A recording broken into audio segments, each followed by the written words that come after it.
ప్రార్థన చేసుకుందాం. జెబికెలాం. పరిశుద్ధుడైన తండ్రి, పరిశుద్ధముల పితావే, ఈ పునరుద్ధాన దినమందు మీరు మమ్మల్ని ఈ విధముగా కూర్చున్నందుకు నీకు వందనములు స్తోత్రములు చెల్లించుకొనుచున్నాము. இந்த உயிர்த்தெழுந்த நாளிலே விதமாக எங்களை கூட்டி சேர்த்ததுக்காக உங்களுக்கு நன்றி செலுத்துகிறோம். రాత్రి మీరు ఇచ్చినటువంటి పునరుద్ధాన శక్తిని గురించి మేము ఏ విధముగా నిన్ను స్తుతించవలనో మాకు నేర్పించండి ప్రభువా. நேற்று இரவிலே உயிர்த்தெழுந்த வல்லமை குறித்து எவ்விதமாக துதிக்க வேண்டும் என்று கற்றுக் கொடுத்து நன்றி ஆண்டவரே. మేము పూర్ణముగా నీ పునరుద్ధాన శక్తిని నమ్ముకొని నిరీక్షించేవారిగా మాకు సహాయం చేయండి. நாங்கள் முழுமையாக உயிர்த்தெழுந்த வல்லமையை நம்பி அதை விசுவாசிக்க கற்றுக் கொடுங்க. మా శరీరము నశించిపోయినను మేము దేవుణ్ణి చూడగలము అనే గొప్ప నిరీక్షణ మాకు అనుగ్రహించినారు. మీ వందనములు. எங்கள் சரீரம் அழிந்து போனாலும் మేము సజీవులమై క్రీస్తు ప్రభువును చూడగలము. நாங்கள் ஜீவனுள்ளவராக இயேசுவை பார்க்க முடியும். క్రీస్తు ప్రభు రెండవ రాకడలో రాబోతున్నాడనే గొప్ప నిరీక్షణను మేము కలిగి ఉన్నందుకు నీకు వందనములు స్తోత్రములు చెల్లించుకొనుచున్నాము. இயேசுவர் இரண்டாம் வருகையில் வருவார் என்ற ஒரு நம்பிக்கை எங்களுக்கு கொடுத்து நமக்கு நன்றி செலுத்துகிறோம். నీవు మమ్మలను ప్రేమించి మాకు ఇచ్చినటువంటి మంచి తరుణములన్నిటి కొరకు వందనములు స్తోత్రములు. நீங்கள் எங்களை நேசித்து எங்களுக்கு கொடுத்த எல்லா தருணத்துக்காக நன்றி செலுத்துகிறோம்.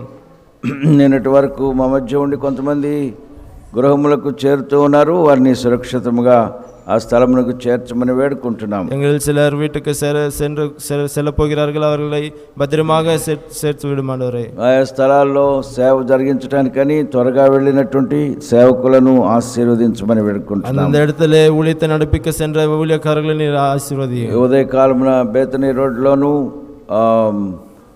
వింజమూరులోను జరిగే సేవను దీవించమని వేడుకుంటున్నాం. இந்த காலை வேளையில பேத்தனி ரோட்லயும் விஞ்சமூர்லயும் நடக்கிற ஊழியத்தை நீர் ஆசீர்వదిயும். సాయంకాలం వేళ కూడా తిరువళ్ళూరులో జరిగే ఆరాధనను ఆశీర్వదించండి. సాయంత్రం మాలే వేళ తిరువళ్ళూరులో నడికిற కూటத்தை நீர் ఆశీర్వదించర్లం. ఇంకా అనేక స్థలములలో కూడుకొని చిన్న చిన్న ప్రార్థనలు చేసుకునే ఆ ప్రియులను మీరు ఆశీర్వదించి దీవించమని వేడుకుంటున్నాము. இன்னும் అనేక இடத்துல சிறு சிறு இடத்துல நடக்கிற கூட்டங்களை நீர் ఆశీర్వదించి వழி நடத்த வேண்டுமா வேண்டிக் கொள்கிறோம். మీరు ఈ గత 3 దినములు మాకు ఇచ్చినటువంటి నీ వాక్య పరిచర్య కొరకు నీకు వందనములు.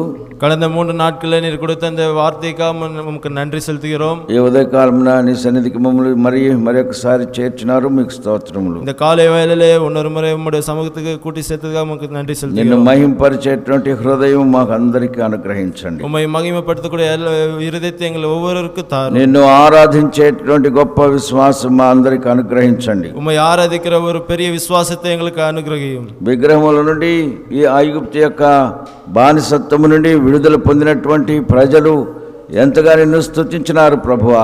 విగ్రహ ఆరాధనயிலிருந்து எகிப்து அடிமையிலிருந்து விடுதலை பெற்ற மக்கள் விதமாக உம்மை துதித்தார்கள். నీకంటే గొప్ప దేవుడు ఎవరున్నారు?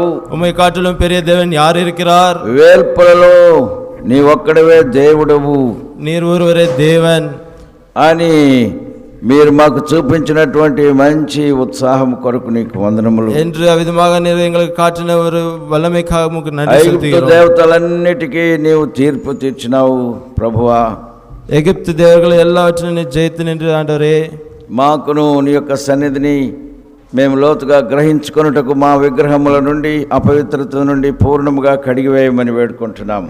உம்முடைய சமூகத்தை நாங்கள் அறிந்து கொள்ளும்படியாக எங்களுக்கு விக்கிரகங்கள் எல்லாவற்றையும் முழுமையாக எடுத்து போட கிருபை தாரும். ఉదయకాలమున మీరు మాతో మాట్లాడి మమ్మల్ని దర్శించి నడిపించమని యేసునామమున వేడుకుంటున్నాము తండ్రి.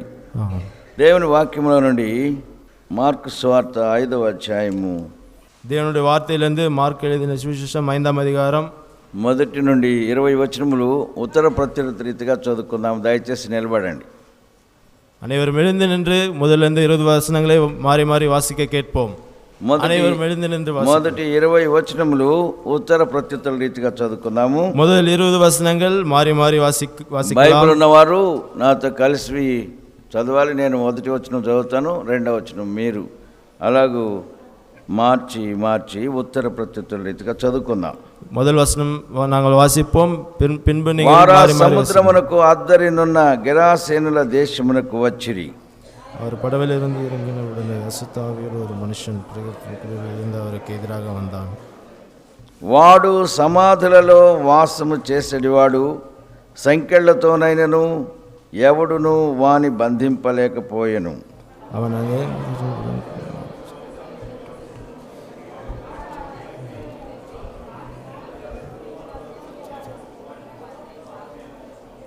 ఒకళ్ళు ముందు చదువుతున్నారు, ఒకళ్ళు వెనక చదువుతున్నారు. నెమ్మదిగా చదవడం నేర్చుకోండి. దేవుని వాక్యం భయంతో వణుకుతో చదవడం నేర్చుకోవాలి. నేను చదివినట్లు అంత నెమ్మదిగా చదవండి, కొంచెం స్లోగా చదవండి. అందరూ కలిసి చదువుకోవాలి కదా. వాడు ఎల్లప్పుడూ రాత్రింబగళ్ళు సమాధులలోనూ కొండలలోనూ కేకలు వేయచ్చు తను తాను రాళ్లతో గాయపరుచుకొని ఉండెను. அவன் இயேசுவை தூரத்திலே கண்டபோது ஓடி வந்து அவரை பணிந்து கொண்டு, యేసు సర్వోన్నతుడైన దేవుని కుమారుడా, నాతో నీకేమి, నన్ను బాధపరచుకోమని దేవుని పేరిట నీకు ఆనపెట్టుచున్నానని బిగ్గరగా కేకలు వేశాను. ஏனெனில் அவர் அவனை நோக்கி, அசுத்தாவியே, இந்த மனுஷனை விட்டு புறப்பட்டு போ என்று சொல்லியிருந்தார். మరియు ఆయన నీ పేరేమని వాని అడగగా, వాడు నా పేరు సేన ఏలయనగా మేము అనేకులమని చెప్పి, நாங்கள் அந்த திசையிலிருந்து தூரத்து விடாதபடிக்கு அவரை மிகவும் வேண்டிக் கொண்டான். అక్కడ కొండ దగ్గర పందుల పెద్ద మంద మేయిచుండెను. அந்த பிசாசுகள் எல்லாம் அவரை நோக்கி, பண்டிகைகளுக்குள்ளே போகும்படி அவைகளுக்குள்ளே எங்களை அனுப்பும் என்று அவரை வேண்டிக் கொண்டான். యేసు వాటికి సెలవీయగా ఆ అపవిత్రాత్మలు వానిని విడిచి పందులలో ప్రవేశింపగా ఇంచుమించు 2000 సంఖ్య గల మంద ప్రపాతము నుండి సముద్రపు దారిని వడిగా పరిగెత్తుకొని పోయి సముద్రములో పడి ఊపిరి తిరుగక చచ్చెను. பன்றிகளை மேய்ச்சவர்கள் ஓடியதை பட்டணத்திலும் சுற்றுப்புறங்களிலும் அறிவித்தார்கள். அப்பொழுது சம்பவித்ததை பார்க்கும்படி ஜனங்கள் புறப்பட்டு జనులు జరిగినది చూడవెళ్ళి యేసునద్దకు వచ్చి, సేనను దయ్యములు పట్టిన వాడు బట్టలు ధరించుకొని స్వస్థచిత్తుడై కూర్చుండి ఉండుట చూచి భయపడిరి.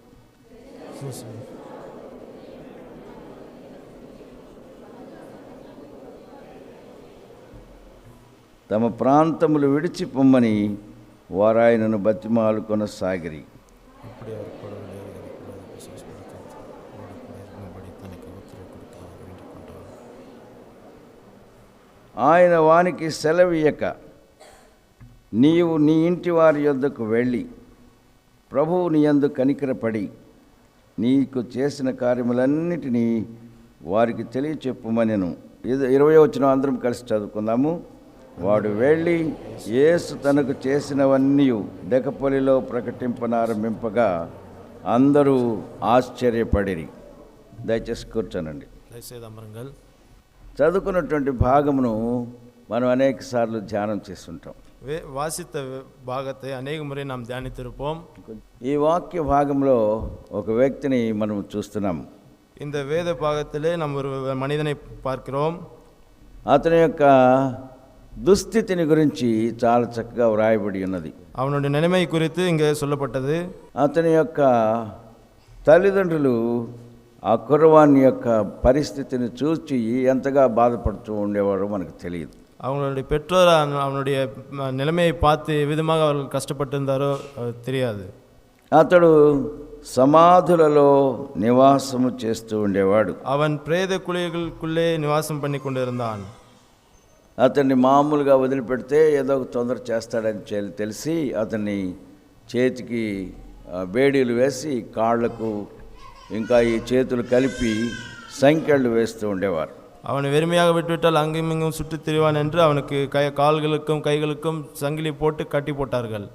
చేతికి సంకెళ్ళు వేసేవాళ్ళు, కాళ్ళకు సంకెళ్ళు వేసే, కాళ్ళకు கைகளுக்கும் சங்கிலினால கட்டி போட்டார்கள். అయితే అతనిలో ఉన్నటువంటి దురాత్మలు ఆ సంకెళ్లను తుత్తునీయలుగా అంటే చిన్న చిన్నవిగా వాటిని తెంచి వేసుకుంటూ ఉండేవాడు. அவனுக்குள்ள இருந்த அந்த அசுத்த ஆவிகள் என்பது அது அவனுக்கு இருந்த அந்த சங்கிலியை கொஞ்சம் கொஞ்சமாக துண்டிக்க செய்தது. అందువలన అతన్ని ఎవరు సాధుపరచలేకపోయినారట. ஆகையால் அவனை ஒருவரும் அடக்க முடியாமல் இருந்தது. కాబట్టి అతను ఎవరు సాధుపరచలేకపోయినారు. அவனை அடக்க ஒருவனாலும் கூடாது இருந்தது. ఇంకా అతని గురించి ఏం చెప్పబడింది? இன்னும் அவனை குறித்து என்ன சொல்லப்பட்டிருக்கிறது? వాడు ఎల్లప్పుడూ రాత్రి మగళ్ళు సమాధులలోను కొండలలోను కేకలు వేయుచు తన్ను తాను రాళ్లతో గాయపరుచుకొనుచు ఉండెను. அவன் எப்பொழுதும் இரவும் பகலும் மலைகளிலும் கல்லறைகளிலும் இருந்து கூக்கரிலிட்டு கல்லுகினாலே தன்னை காயப்படுத்திக் கொண்டிருந்தான்.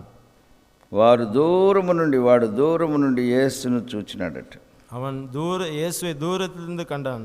పరిగెత్తుకొని వచ్చి ఆయనకు నమస్కారం చేసినాడు. ఓడి வந்து அவரை பணிந்து கொண்டான். ఇతని యొక్క జీవితం మనం చూస్తే చాలా పరితాపమైనటువంటి పరిస్థితిలో ఉన్నాడు. இவனுடைய வாழ்க்கையை பார்க்கும்போது மிகவும் பரிதாபமான ஒரு நிலைமையில இருக்கிறான். అతడు నివసించున్నది సమాధులలో.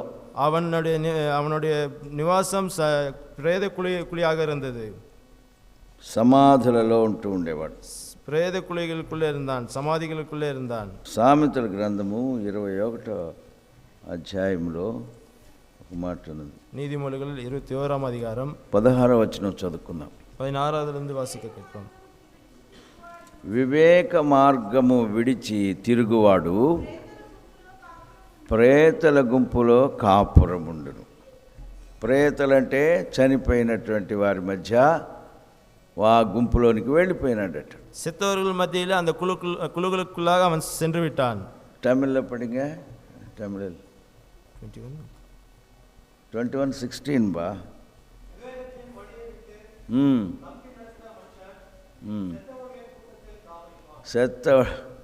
చనిపోయిన వారి సంఘములో చేరుకున్నాడట. செத்தவன் கூட்டத்தில் சேர்ந்தான்.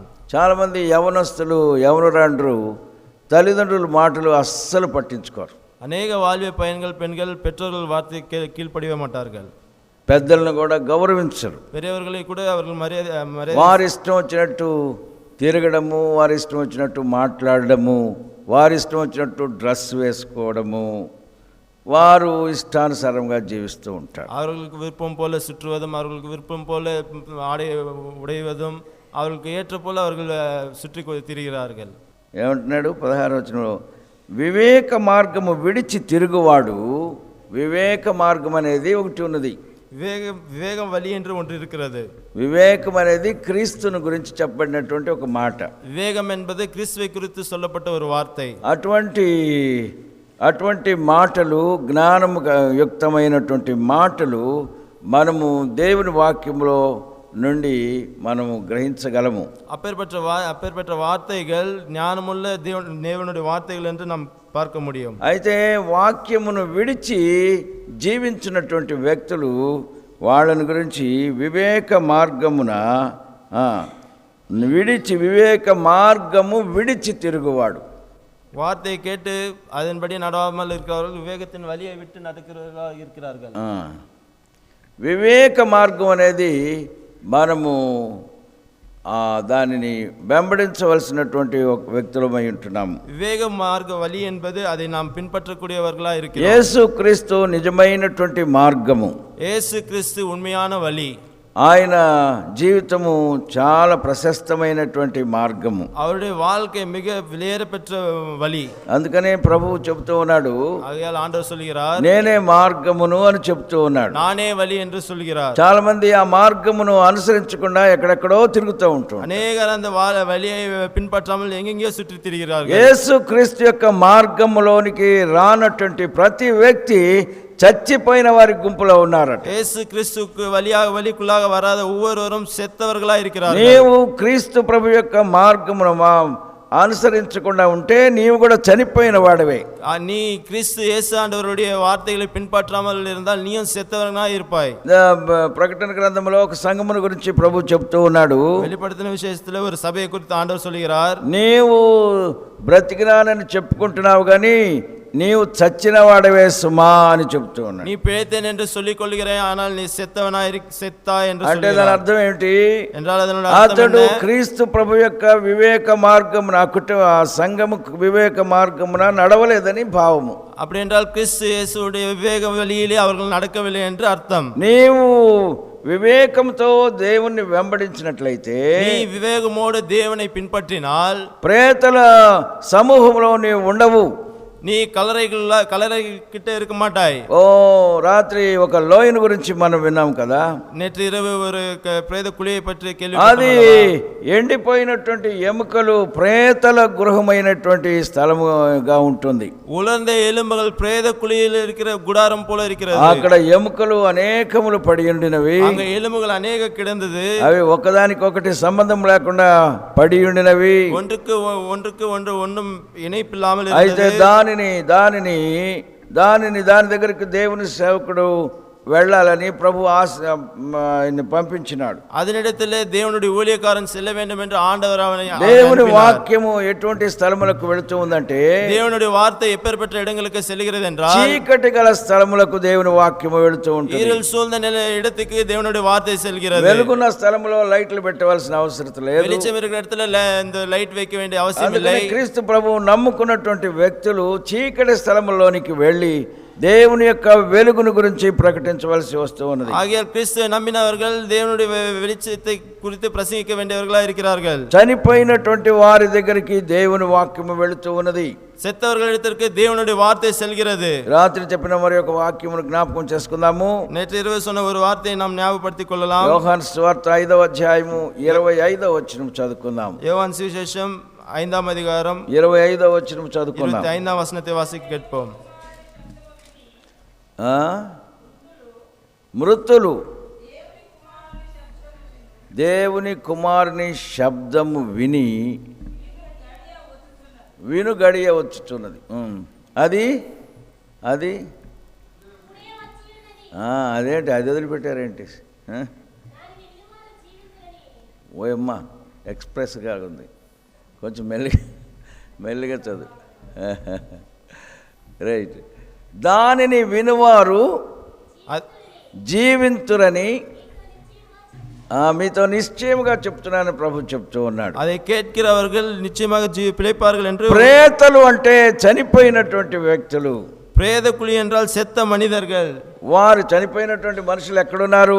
செத்த మనిదர்கள் ఎங்க இருக்கிறார்கள்? సమాధుల భద్రము చేయబడినారు. కల్లறையிலே భద్రపడితపట్టిருக்கிறார்கள். కొంతమందిని అలాగ బయట పారవేసినారు. சிலரை అవిధமாக வெளியிலே ఎరియపట్టాர்கள். యెరూషలేము పట్టణము దగ్గర బెన్ హిన్నోము లోయ అనే ఒక లోయ ఉంది. எருசலேம் పట్టణத்திலே பென் ஹின்னோம் என்ற ஒரு లోయ பள்ளத்தாக்கு இருக்கிறது. దాని నిండా ఎముకలు, ఈ శరీర కళేబరములు అన్నీ అక్కడ పడి ఉంటాయి. அதில் முழுமையாக இந்த எலும்புகள் இந்த சரீரத்தின் శరీర కళేబరములు అంటే ఎముకలు, எலும்புகள் அங்க స్కెలిటన్ எலும்பு கூண்டுகள் அங்க இருக்கும். అక్కడ ఎందుకు అలాగుంటాయి? அங்க ஏன் அவ்விதமாக இருக்கும்? అక్కడ రాజ్యమేలిన రాజులు, அங்கே ஆண்ட ராஜாக்கள் వారు తమ బిడ్డలను బెల్ హిన్నోము లోయలో దయ్యములకు బలి ఇచ్చినారు. அவர்களுடைய பிள்ளைகளை அந்த பென்யமீன் என்ற பள்ளத்தாக்குக்கு அவர்கள் బలిயாக செலுத்தினார்கள். కొంతమంది మన దేశంలో ఉత్తర ప్రాంతంలో ఒక రకమైనటువంటి వ్యక్తులు ఉన్నారు. சில நம்மளுடைய தேசத்திலே ఉత్తర హిందూస్థానంలో ఒక మతమును అనుసరించే వాళ్ళు ఉన్నారు. வட இந்தியாவிலே ஒரு மதத்தை பின்பற்றக்கூடியவர்கள் இருக்கிறார்கள். వాళ్ళు చనిపోయిన వారిని అలాగ భూస్థాపన చేయరు. அவர்கள் செத்தவர்களை அவ்விதமாக அடக்கம் பண்ண மாட்டார்கள். లేకపోతే కాల్చివేయరు. இல்லவென்றால் எரிக்க మాటాர்கள். ఆ శిఖరము మీద తీసుకొని వెళ్ళి అక్కడ అట్లా పెట్టేసేస్తూ ఉంటాడు. அந்த உயர்ந்த இடத்துல எடுத்து போய் அவ்விதமாக வைப்பார்கள். అక్కడ పక్షులు, ఏవి జంతువులు, ఎక్కడే ఏమేమి అడవి జంతువులు వస్తాయో ఆ స్థలానికి అవి భక్షించడానికి అది సరిపడుతూ ఉంటుంది. அங்க பறவைகள், காட்டு மிருகங்கள் வந்து அதை பட்சித்து போடும். అక్కడ మనం ఇంకా ఇది ఎముకలు తప్ప మరి దేనిని చూడలేము. அங்க எலும்பை தவிர வேற ஒன்றும் பார்க்க முடியாது. అవి ప్రేతల గృహములు, చనిపోయిన వారి సమూహములో ఉన్నటువంటి స్థలములు. அது பிரேத குழியாக செத்தவர்கள் இருக்கிற இடமாக இருக்கிறது. అక్కడ ఎవరు నివసిస్తారు? அங்க யார் நிவாசம் செய்வார்கள்? ఇతడు నివాసము ఆ స్థలములో ఏర్పాటు చేసుకున్నాడు. ఈవెన్ அந்த இடத்துல வாசம் ఇతడు మామూలు మనుషులు ఉన్నటువంటి స్థలములో ఉండడం లేదు. ఈవెన్ సాధారణమైన மக்கள் இருக்கிற இடத்துல இல்லை. యవనస్తులు యవనరాండు ఊరంతా తిరిగి వచ్చి 11 గంటలకి 12 గంటలకి ఇంటికి వస్తూ ఉంటారు. வாலிப பையன்கள் பெண்கள் ஊர் முழுவதும் சுற்றி திரிந்து 11 மணி 12 மணி వాళ్ళు வருவார்கள். సిగరెట్లు తాగుతారో లేకపోతే త్రాగుడుకు వెళ్తారో మనకు తెలియదు. அவர்கள் பீடி சிகரெட் பிடிப்பார்களோ లేకపోతే డాన్స్ గృహాలకు వెళ్తారో మనకు తెలియదు. இல்லவென்றால் டான்ஸ் பாடசாலைகள் செல்வார்கள் என்று వారు ఇష్టం కాలికి ఇష్టం వచ్చినట్టు తిరుగుతూ ఉంటారు. அவர்கள் விருப்பம் போல சுற்றி లేకపోతే ఈ దినాల్లో ఫ్యాషన్ అయిపోయింది గర్ల్ ఫ్రెండ్స్ బాయ్ ఫ్రెండ్స్ అట. இன்றைய தினங்களிலே ஒரு ஃபேஷனாக மாறிவிட்டது பாய் ஃப்ரெண்ட்ஸ் கேர்ள் ஃப்ரெண்ட்ஸ் என்று. అంటే ఏంటి ఇక్కడ వీళ్ళందరికీ తెలుసా లేదా మనం చెప్పాలా? అందరికీ తెలుసు, వీళ్ళందరికీ ఇంటర్నెట్ కూడా తెలుసు. తెలియని వాళ్ళు ఎవరు లేరు ఇక్కడ. మాలాంటి ముసలి రకం మాత్రం తెలియదు. Girl friends boy friends, girl friends boy friends వారి ఇష్టానుసారంగా శరీరమును పాడు చేసుకుంటూ ఉంటారు. அவர்களுக்கு விருப்பம் போல శరీరத்தை பாழாக்கிக் கொள்கிறார்கள். ఒక్కరు ఆడముడు తిరుగుతారు, కొన్ని దినముల తర్వాత వాడిని వదిలిపెట్టి ఇంకోటి ఎదురుకి వెళ్తారు. ஒரு பையனோட சுற்றி திரிவார்கள். இன்னும் கொஞ்சம் சில நாட்களுக்கு பின் ఒక స్థిరమైనటువంటి బుద్ధి ఉండదు, ஒரு நிலையான புத்தி இருக்காது. కుటుంబంలో గణ్యముగా బ్రతకవలసినటువంటి ఆ బ్రతుకును వాళ్ళు పోగొట్టుకుంటారు. குடும்பத்திலே கௌரவமாக வாழக்கூடிய அந்த வாழ்வை அவர்கள் இழந்து போவார்கள். మర్యాదకు తగినటువంటి కుటుంబములు వారి జీవితంలో ఎన్నడూ చూడలేరు. మర్యాదకి ఒప్పిడக்கூடிய కుటుంబంగా அவர் வாழ்க்கையில் ஒருபோதும் காண முடியாது. వారు చదువుకున్నటువంటి స్థలములలో, அவர்கள் படித்த இடத்திலே, లేకపోతే వాళ్ళు నివాసం పనిచేసే స్థలములలో, அவர்கள் வேலை செய்கிற இடத்திலே దుర్మార్గముగా జీవించేటువంటి యవనస్తులను యవనరాండును ఈ దినాల్లో మనం అధికంగా చూస్తూ ఉన్నాం. துன்மார்க்கமாக வாழக்கூடிய வாலிப பெண்கள் பையன்களை அநேகரை நாம் இந்த நாட்களில் காண்கிறோம். ఈ కాల్ సెంటర్స్ వచ్చిన తర్వాత, இந்த கால் சென்டர்ஸ் வந்த பிறகு వాళ్ళు ఏం చేస్తూ ఉన్నారు? அவர்கள் என்ன செய்கிறார்கள்? అక్కడ పెళ్లిళ్ళు చేసుకుంటూ ఉంటారు. அங்கே திருமணங்களை செய்து கொள்கிறார்கள். 2 నెలలు అలా పెళ్లి చేసుకుంటారు ఉంటారు. పెళ్లి దానిలో ஒரு மாதம் 2 மாதம் இருப்பார்கள். ఆ తర్వాత విడిపోతారు. அதன் பிறகு அவர்கள் பிரிந்து వాళ్ళు விடுகிறார்கள். ఎందుకు పెళ్లిళ్ళు చేసుకుంటున్నారు? அவர்கள் எதற்கு திருமணம் செய்து கொள்கிறார்கள்? ఆ కుర్రవాని సంపాద్యం అంతా వాళ్ళకి వచ్చేట్టుగా దాన్ని ఏర్పాటు చేసుకుంటారు. அந்த பையன் சம்பாத்தியம் எல்லாம் ఒక్కొక్క అమ్మాయి 7-8 పెళ్లిళ్ళు చేసుకున్నట్లుగా మనం చూస్తూ ఉంటాం. ஒவ்வொரு பெண் 7-8 திருமணங்களை செய்து கொண்டதாக நாம் பார்க்கிறோம். వాడిని విడాకులు ఇచ్చినప్పుడు వాడి దగ్గర కొంత సొమ్ము లాగి వేస్తూ ఉంటారు. அவர்களுக்கு அந்த விவாகரத்து கொடுக்கும்போது அவரிடத்திலிருந்து சில சொத்துக்களை பறித்துக் கொள்வார்கள். కాబట్టి వాళ్ళ ఇష్టానుసారంగా శరీరమును పాపమునకు అప్పగించుకొని, ஆகையால் அவர்களுக்கு விருப்பம் போல அவர்கள் శరీరத்தை பாவத்துக்கு ఆ తర్వాత కుటుంబ జీవితమును జీవించాలని అనుకుంటూ ఉంటారు. அதன் பிறகு குடும்ப வாழ்க்கை நடத்தலாம் என்று நினைப்பார்கள். వారి జీవితంలో స్థిరమైనటువంటి ఆ ఆశీర్వాదమును మనం చూడలేము. அவருடைய வாழ்க்கையில நிலையான ஆசீர்வாதம் காண ఆ முடியாது. ఇంట్లో బిడ్డలు పుట్టినా చచ్చిపోతూ ఉంటారు. அந்த வீட்டிலே பிள்ளைகள் பிறந்தாலும் இறந்து செத்து விடுவார்கள். పుట్టి పెరిగినా కూడా ఏదో అంగవైకల్యము జరుగుతూ ఉంటది. அவர்கள் பிறந்து వளர்ந்தாலும் ఏదో ஒரு ஊனமாய் இருப்பார்கள். శరీరమును పాపమునకు అప్పగించుకున్న తర్వాత పెండ్లిళ్ళు జరిగించినప్పుడు వారి జీవితంలో సరి అయిన రీతిగా వారు జీవించలేరు. శరీరమును పాపమునకు ముందుగా, పెండ్లికి ముందుగా పాపమునకు అప్పగించుకున్న திருமணத்திற்கு முன்பதாக శరీరத்தை பாவத்துக்கு ஒப்பு கொடுத்த பிறகு அவருடைய வாழ்க்கையிலே சரியாக வாழ முடியாது. జీవితము అలాగూ చాలా భరించలేనటువంటి పరిస్థితుల్లో ఉంటుంది. அவருடைய வாழ்க்கை సహిக்க முடியாத నిలமையிலே இருக்கும். ఈ యవనస్తులు యవనరాండ్రు మారు మనసు పొందకపోతే వారి జీవితములు ప్రారంభము నుండి శాపమునకు గురిగా అయిపోవాలి. இந்த வாலிப பெண்கள் பையன்கள் மனம் திரும்பாவிட்டால் ஆரம்பத்திலிருந்து அவர்களுடைய வாழ்க்கை వారి కుటుంబ జీవితము సరి అయినదిగా ఉండలేదు. அவருடைய குடும்ப வாழ்க்கை சரியாக இருக்காது. అందుకనే దేవుడు మనకు మంచి మార్గమును ఏర్పాటు చేసినాడు. தேவன் நமக்கு ஒரு நல்ல வழியை వివేక మార్గము మనకు ఏర్పాటు చేసినాడు. వివేక వలిயை நமக்கு ஏற்படுத்தி கொடுத்தார். దేవుని వాక్యమును విని దానికి మన పాపములకు పశ్చాత్తాపడి క్రీస్తు ప్రభువును అంగీకరించే మంచి మార్గమును మన కొరకు ఉంచినాడు. தேவனுடைய வார்த்தையை கேட்டு பாவங்களை அறிக்கை செய்து ஆண்டவருக்காக வாழக்கூடிய ஒரு நல்ல வழியை கொடுத்தார். ఇక్కడ మనం చదువుకున్నటువంటి ఈ వ్యక్తి యొక్క పరిస్థితి దుర్భరంగా అయిపోయింది. మనం భరించలేము అతన్ని చూచి. இந்த மனிதனுடைய வாழ்க்கையை பார்க்கும் மிகவும் பயங்கரமான అతనికి కూడా అది వెక్కసముగా అయిపోయి ఉండవచ్చును.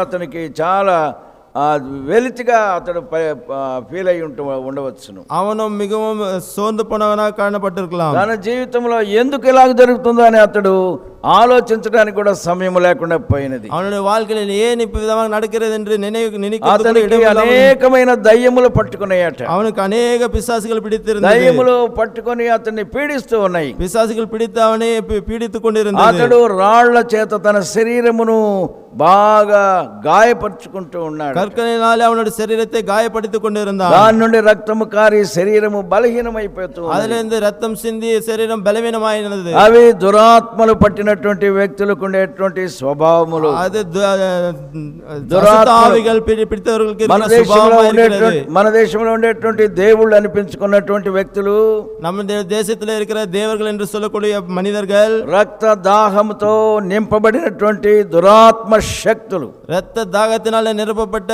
அசுத்த ஆவியுள்ளவர்கள். నేను నీ గొంతు పిసుకుతాను, நான் உன் கழுத்தை நெருக்குவேன், నీ బిడ్డ గొంతు పిసుకుతాను, உன்னுடைய பிள்ளை கழுத்தை நெருக்குவேன் అని కలలో కనపడి వారిని బహు తొందర చేస్తూ ఉంటారు. என்று కనవలో కానపட்டு மிகவும் தொந்தரவு செய்வார்கள். అవి అపవిత్రాత్మలు, అవిகள் అశుద్ధ ఆవిகள். అవి పరిశుద్ధాత్మకు వ్యతిరేకమైనటువంటి ఒక పరిస్థితిని మనం చూస్తున్నాం. అవిகள் పరిశుద్ధ ఆవికి విరోధமாக చేయக்கூடிய ஒரு పరిశుద్ధాత్మ దేవుడు, పరిశుద్ధ ఆవి దేవన్, పరిశుద్ధాత్మ దేవుడు మనకి ఏదైనా ఇవ్వడానికి చూస్తూ ఉంటాడు. పరిశుద్ధ ఆవి உள்ள தேவன் நமக்கு ஏதாவது ஒன்று கொடுக்கலாம் என்று எதிர்பார்ப்பார். దయ్యము పట్టినటువంటి శక్తులు, దయ్యపు శక్తులు, இந்த பிசாசு பிடித்த இந்த பிசாசுகள், ఎక్కడైనా నేను రక్తమును త్రాగాలి, எங்கயாவது நான் ரத்தத்தை குடிக்க வேண்டும், ఏదైనా నేను వాళ్ళ దగ్గర నుంచి లాగుకోవాలి, ஏதாவது அவர்களிருந்து பிடுங்க வேண்டும், తల్లిని చంపితే చాలదు, தாயை கொண்டு விட்டால் போதாது, కడుపులో ఉన్న బిడ్డను కూడా చంపుతాను, அதன் வயிற்றில் இருக்கிற பிள்ளையும் கொல்லுவேன், లేకపోతే ఏదైనా రోగమన్న పెడతాను, இல்லை என்றால் ஏதாவது ஒரு வியாதியை வைப்பேன். వ్యాధులు వచ్చినప్పుడు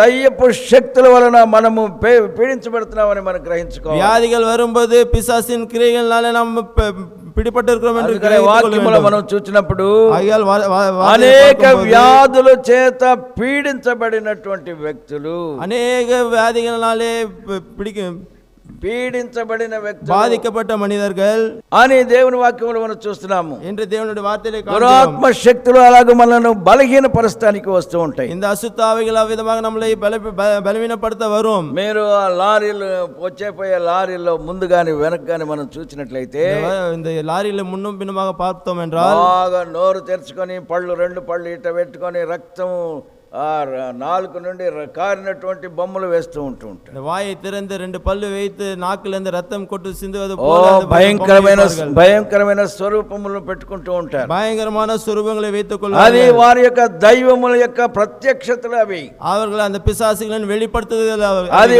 రక్త దాహంతో నింపబడినటువంటి దురాత్మ శక్తులు, రక్త దాహத்தினாலே நிரப்பப்பட்ட அசுத்த ஆவிகள். అయితే యేసు ప్రభు ఈ లోకంలోకి వచ్చినప్పుడు, ஆனால் இயேசு ஆண்டவர் இந்த உலகத்துக்கு ఆయన ఎవరి రక్తమును కోరలేదు, அவர் யாருடைய ரத்தத்தையும் விரும்பவில்லை. ఆయన తన రక్తమును అందరికి ఇవ్వడానికి వచ్చినాడు. அவர் அவருடைய ரத்தத்தை எல்லாருக்கும் கொடுக்க வந்தார். ఇతను పట్టుకున్నటువంటి దయ్యములు ఏం చేస్తూ ఉన్నవి? ఇవని పిడిత இந்த பிசாசு என்ன செய்கிறது? ఏం చేస్తున్నాయి? రాళ్లతో శరీరమును గాయపరుచుకున్నట్లుగా చేస్తూ ఉన్నవి.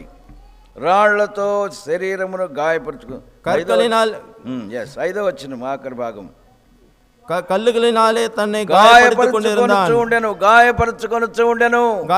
கொண்டிருந்தான். దయ్యములు పట్టినటువంటి వారికి ఏం జరుగుతుందో వాళ్ళకి తెలియదు. பிசாசு பிடித்தவர்களுக்கு என்ன நடக்கிறது என்று அவர்களுக்கு தெரியாது. ఒక వ్యక్తికి దయ్యం పట్టినప్పుడు, ஒரு మనిషికి பிசாசு பிடித்த பொழுது కూడా తెలియదు, என்ன சாப்பிடுறாள், ఏమి మాట్లాడుతుందో కూడా తెలియదు, என்ன பேசுகிறாள் என்று தெரியவில்லை. ఒక అమ్మాయి మా ఇంటి ప్రక్కన మంచి ప్రార్థన చేసే ఒక అమ్మాయి ఉండేది. எங்கள் வீட்டு பக்கத்துல ஒரு நல்ல ஜெபிக்கக்கூடிய ஒரு అమ్మాయికి ఒక అన్నగారు ఉన్నారు. అన్నగారిని పట్టుకొని బూతులాడింది ఒక దినమున. அவளுக்கு ஒரு அண்ணா இருந்தார். அந்த அண்ணாவை பார்த்து கெட்ட வார்த்தைகளால் பேசினார். అంతా అయిపోయిన తర్వాత నేను నా భార్య కలిసి ఆ పిల్లని కూర్చోబెట్టి, మీ అన్నని నువ్వు అంత ప్రార్థన చేస్తున్నావే, మీ అన్నని ఎందుకు అలాగ తిట్టావు అని అడిగాం. எல்லாம் முடிந்த பிறகு அந்த அம்மாவை கூப்பிட்டு உட்கார வச்சு, நீ ஜெபிக்கிற அல்லவா, உங்க அண்ணனை ஏன் அவ்விதமாக பேசினா என்று கேட்டோம். నాకు కోపం వచ్చింది అంకుల్. எனக்கு கோபம் வந்தது அங்கிள். ఏం మాట్లాడుతున్నా నాకు తెలియదు అంకుల్. என்ன பேசினேன் என்றது எனக்கு தெரியவில்லை அங்கிள். అది మన దేశం యొక్క భక్తి. அதுதான் நம்மளுடைய ప్రార్థన ప్రార్థనగానే ఉంటది, జపமாக இருக்கும். ఆ బూతులు అలాగనే ఉంటాయి, அந்த கெட்ட వార్తలు వ్యభిచారపు తలంపులు అలాగనే ఉంటాయి, அந்த వ్యభిచార ఎண்ணங்கள் అవిధமாக இருக்கும். చేస్తూనే ఉంటారు, జీవితూ కొண்டிరుపారు, బూతులు మాట్లాడుతూ ఉంటారు, అశుద్ధమైన వార్తలు పేసికొండిరుపారు. భాషలో కూడా మారిపోతున్నాయి. அவைகள் பாஷைகளாக மாறி விடுகிறது.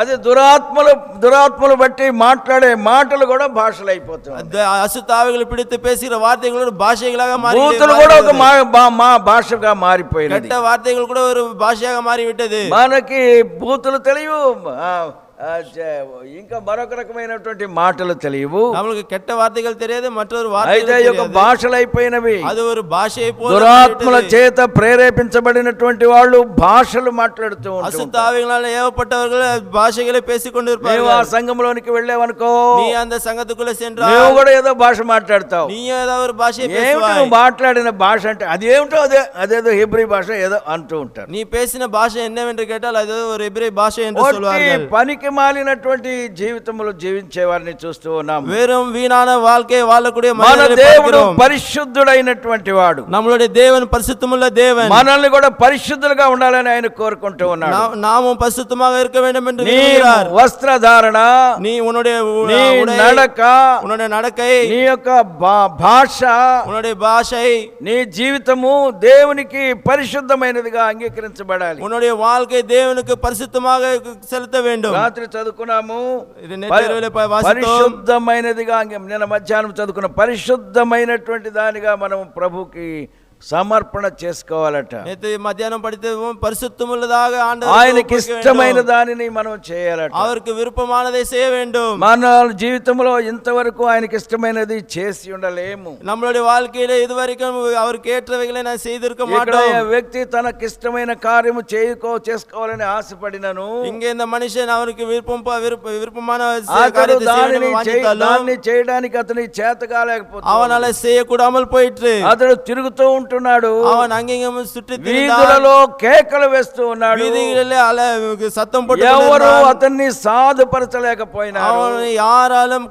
ఎవరికి తగ్గి ఉండలేడు. అతడు அவன் யாருக்கும் ఒక్క கட்டுப்பட்டு మాట కూడా వినే పరిస్థితిలో ஒரு లేడు. வார்த்தை கூட கேட்கிற நிலைமையில இல்லை. దాని అర్థం ఏంటి? அதோட அர்த்தம் என்ன? అతడు ఇంకొక వ్యక్తి యొక్క అధీనములో ఉన్నాడు. அவன் మற்றொரு மனிதனுடைய ఆధిక్యத்தில் இருக்கிறான். మరొక వ్యక్తి యొక్క అధీనములో ఉన్నాడు.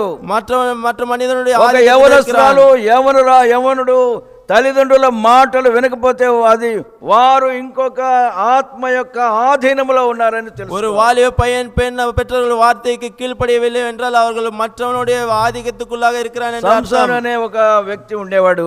சிம்சோன் என்ற ஒரு மனிதன் இருந்தான். అతడు దేవుని పరిశుద్ధాత్మ ద్వారా గర్భమును ధరించబడినటువంటి వ్యక్తి. దేవుடைய பரிசுத்த ஆவியினாலே கர்ப்பம் தரித்து అతడు బయటికి వెళ్ళినప్పుడు కూడా గర్భం నుండి బయటికి వెళ్ళినప్పుడు కూడా పరిశుద్ధాత్మ దేవుడు అతనితో కూడా ఉండేవాడు. గర్భத்திலிருந்து வெளியே வந்த பொழுது கூட பரிசுத்த ஆவியானவர் அவரோடு இருந்தார். అయితే అతనిలో ఒక స్వభావం ఏర్పడినది. ஆனால் அவருக்குள்ள ஒரு சுபாவம் வந்தது. అతడు తన ఇష్టం వచ్చిన పిల్లను చేసుకోవాలని పరిగెత్తుతూ వచ్చినాడు. அவனுக்கு அவன் விரும்பின ஒரு பெண்ணை கட்டி ఆ సమయంలో తల్లిదండ్రులు పిలిచి అడిగినారు. அந்த நேரத்தில் பெற்றோர்கள் கூப்பிட்டு கேட்டார்கள், ఆ అమ్మాయి నీ బంధువు కాదు కదా, அந்த பெண் உன்னுடைய உறவினர், మన జాతి కాదు, நம்மளுடைய జాతి அல்ல, మన మతము కాదు, మన మతము కాదు, நம்மளுடைய మతం இல்லை, మన దేశస్థులు గారు, நம்மளுடைய இனத்தார் இல்லை. వాడు దానికి ఏం జవాబు చెప్తున్నాడు కురవాడు?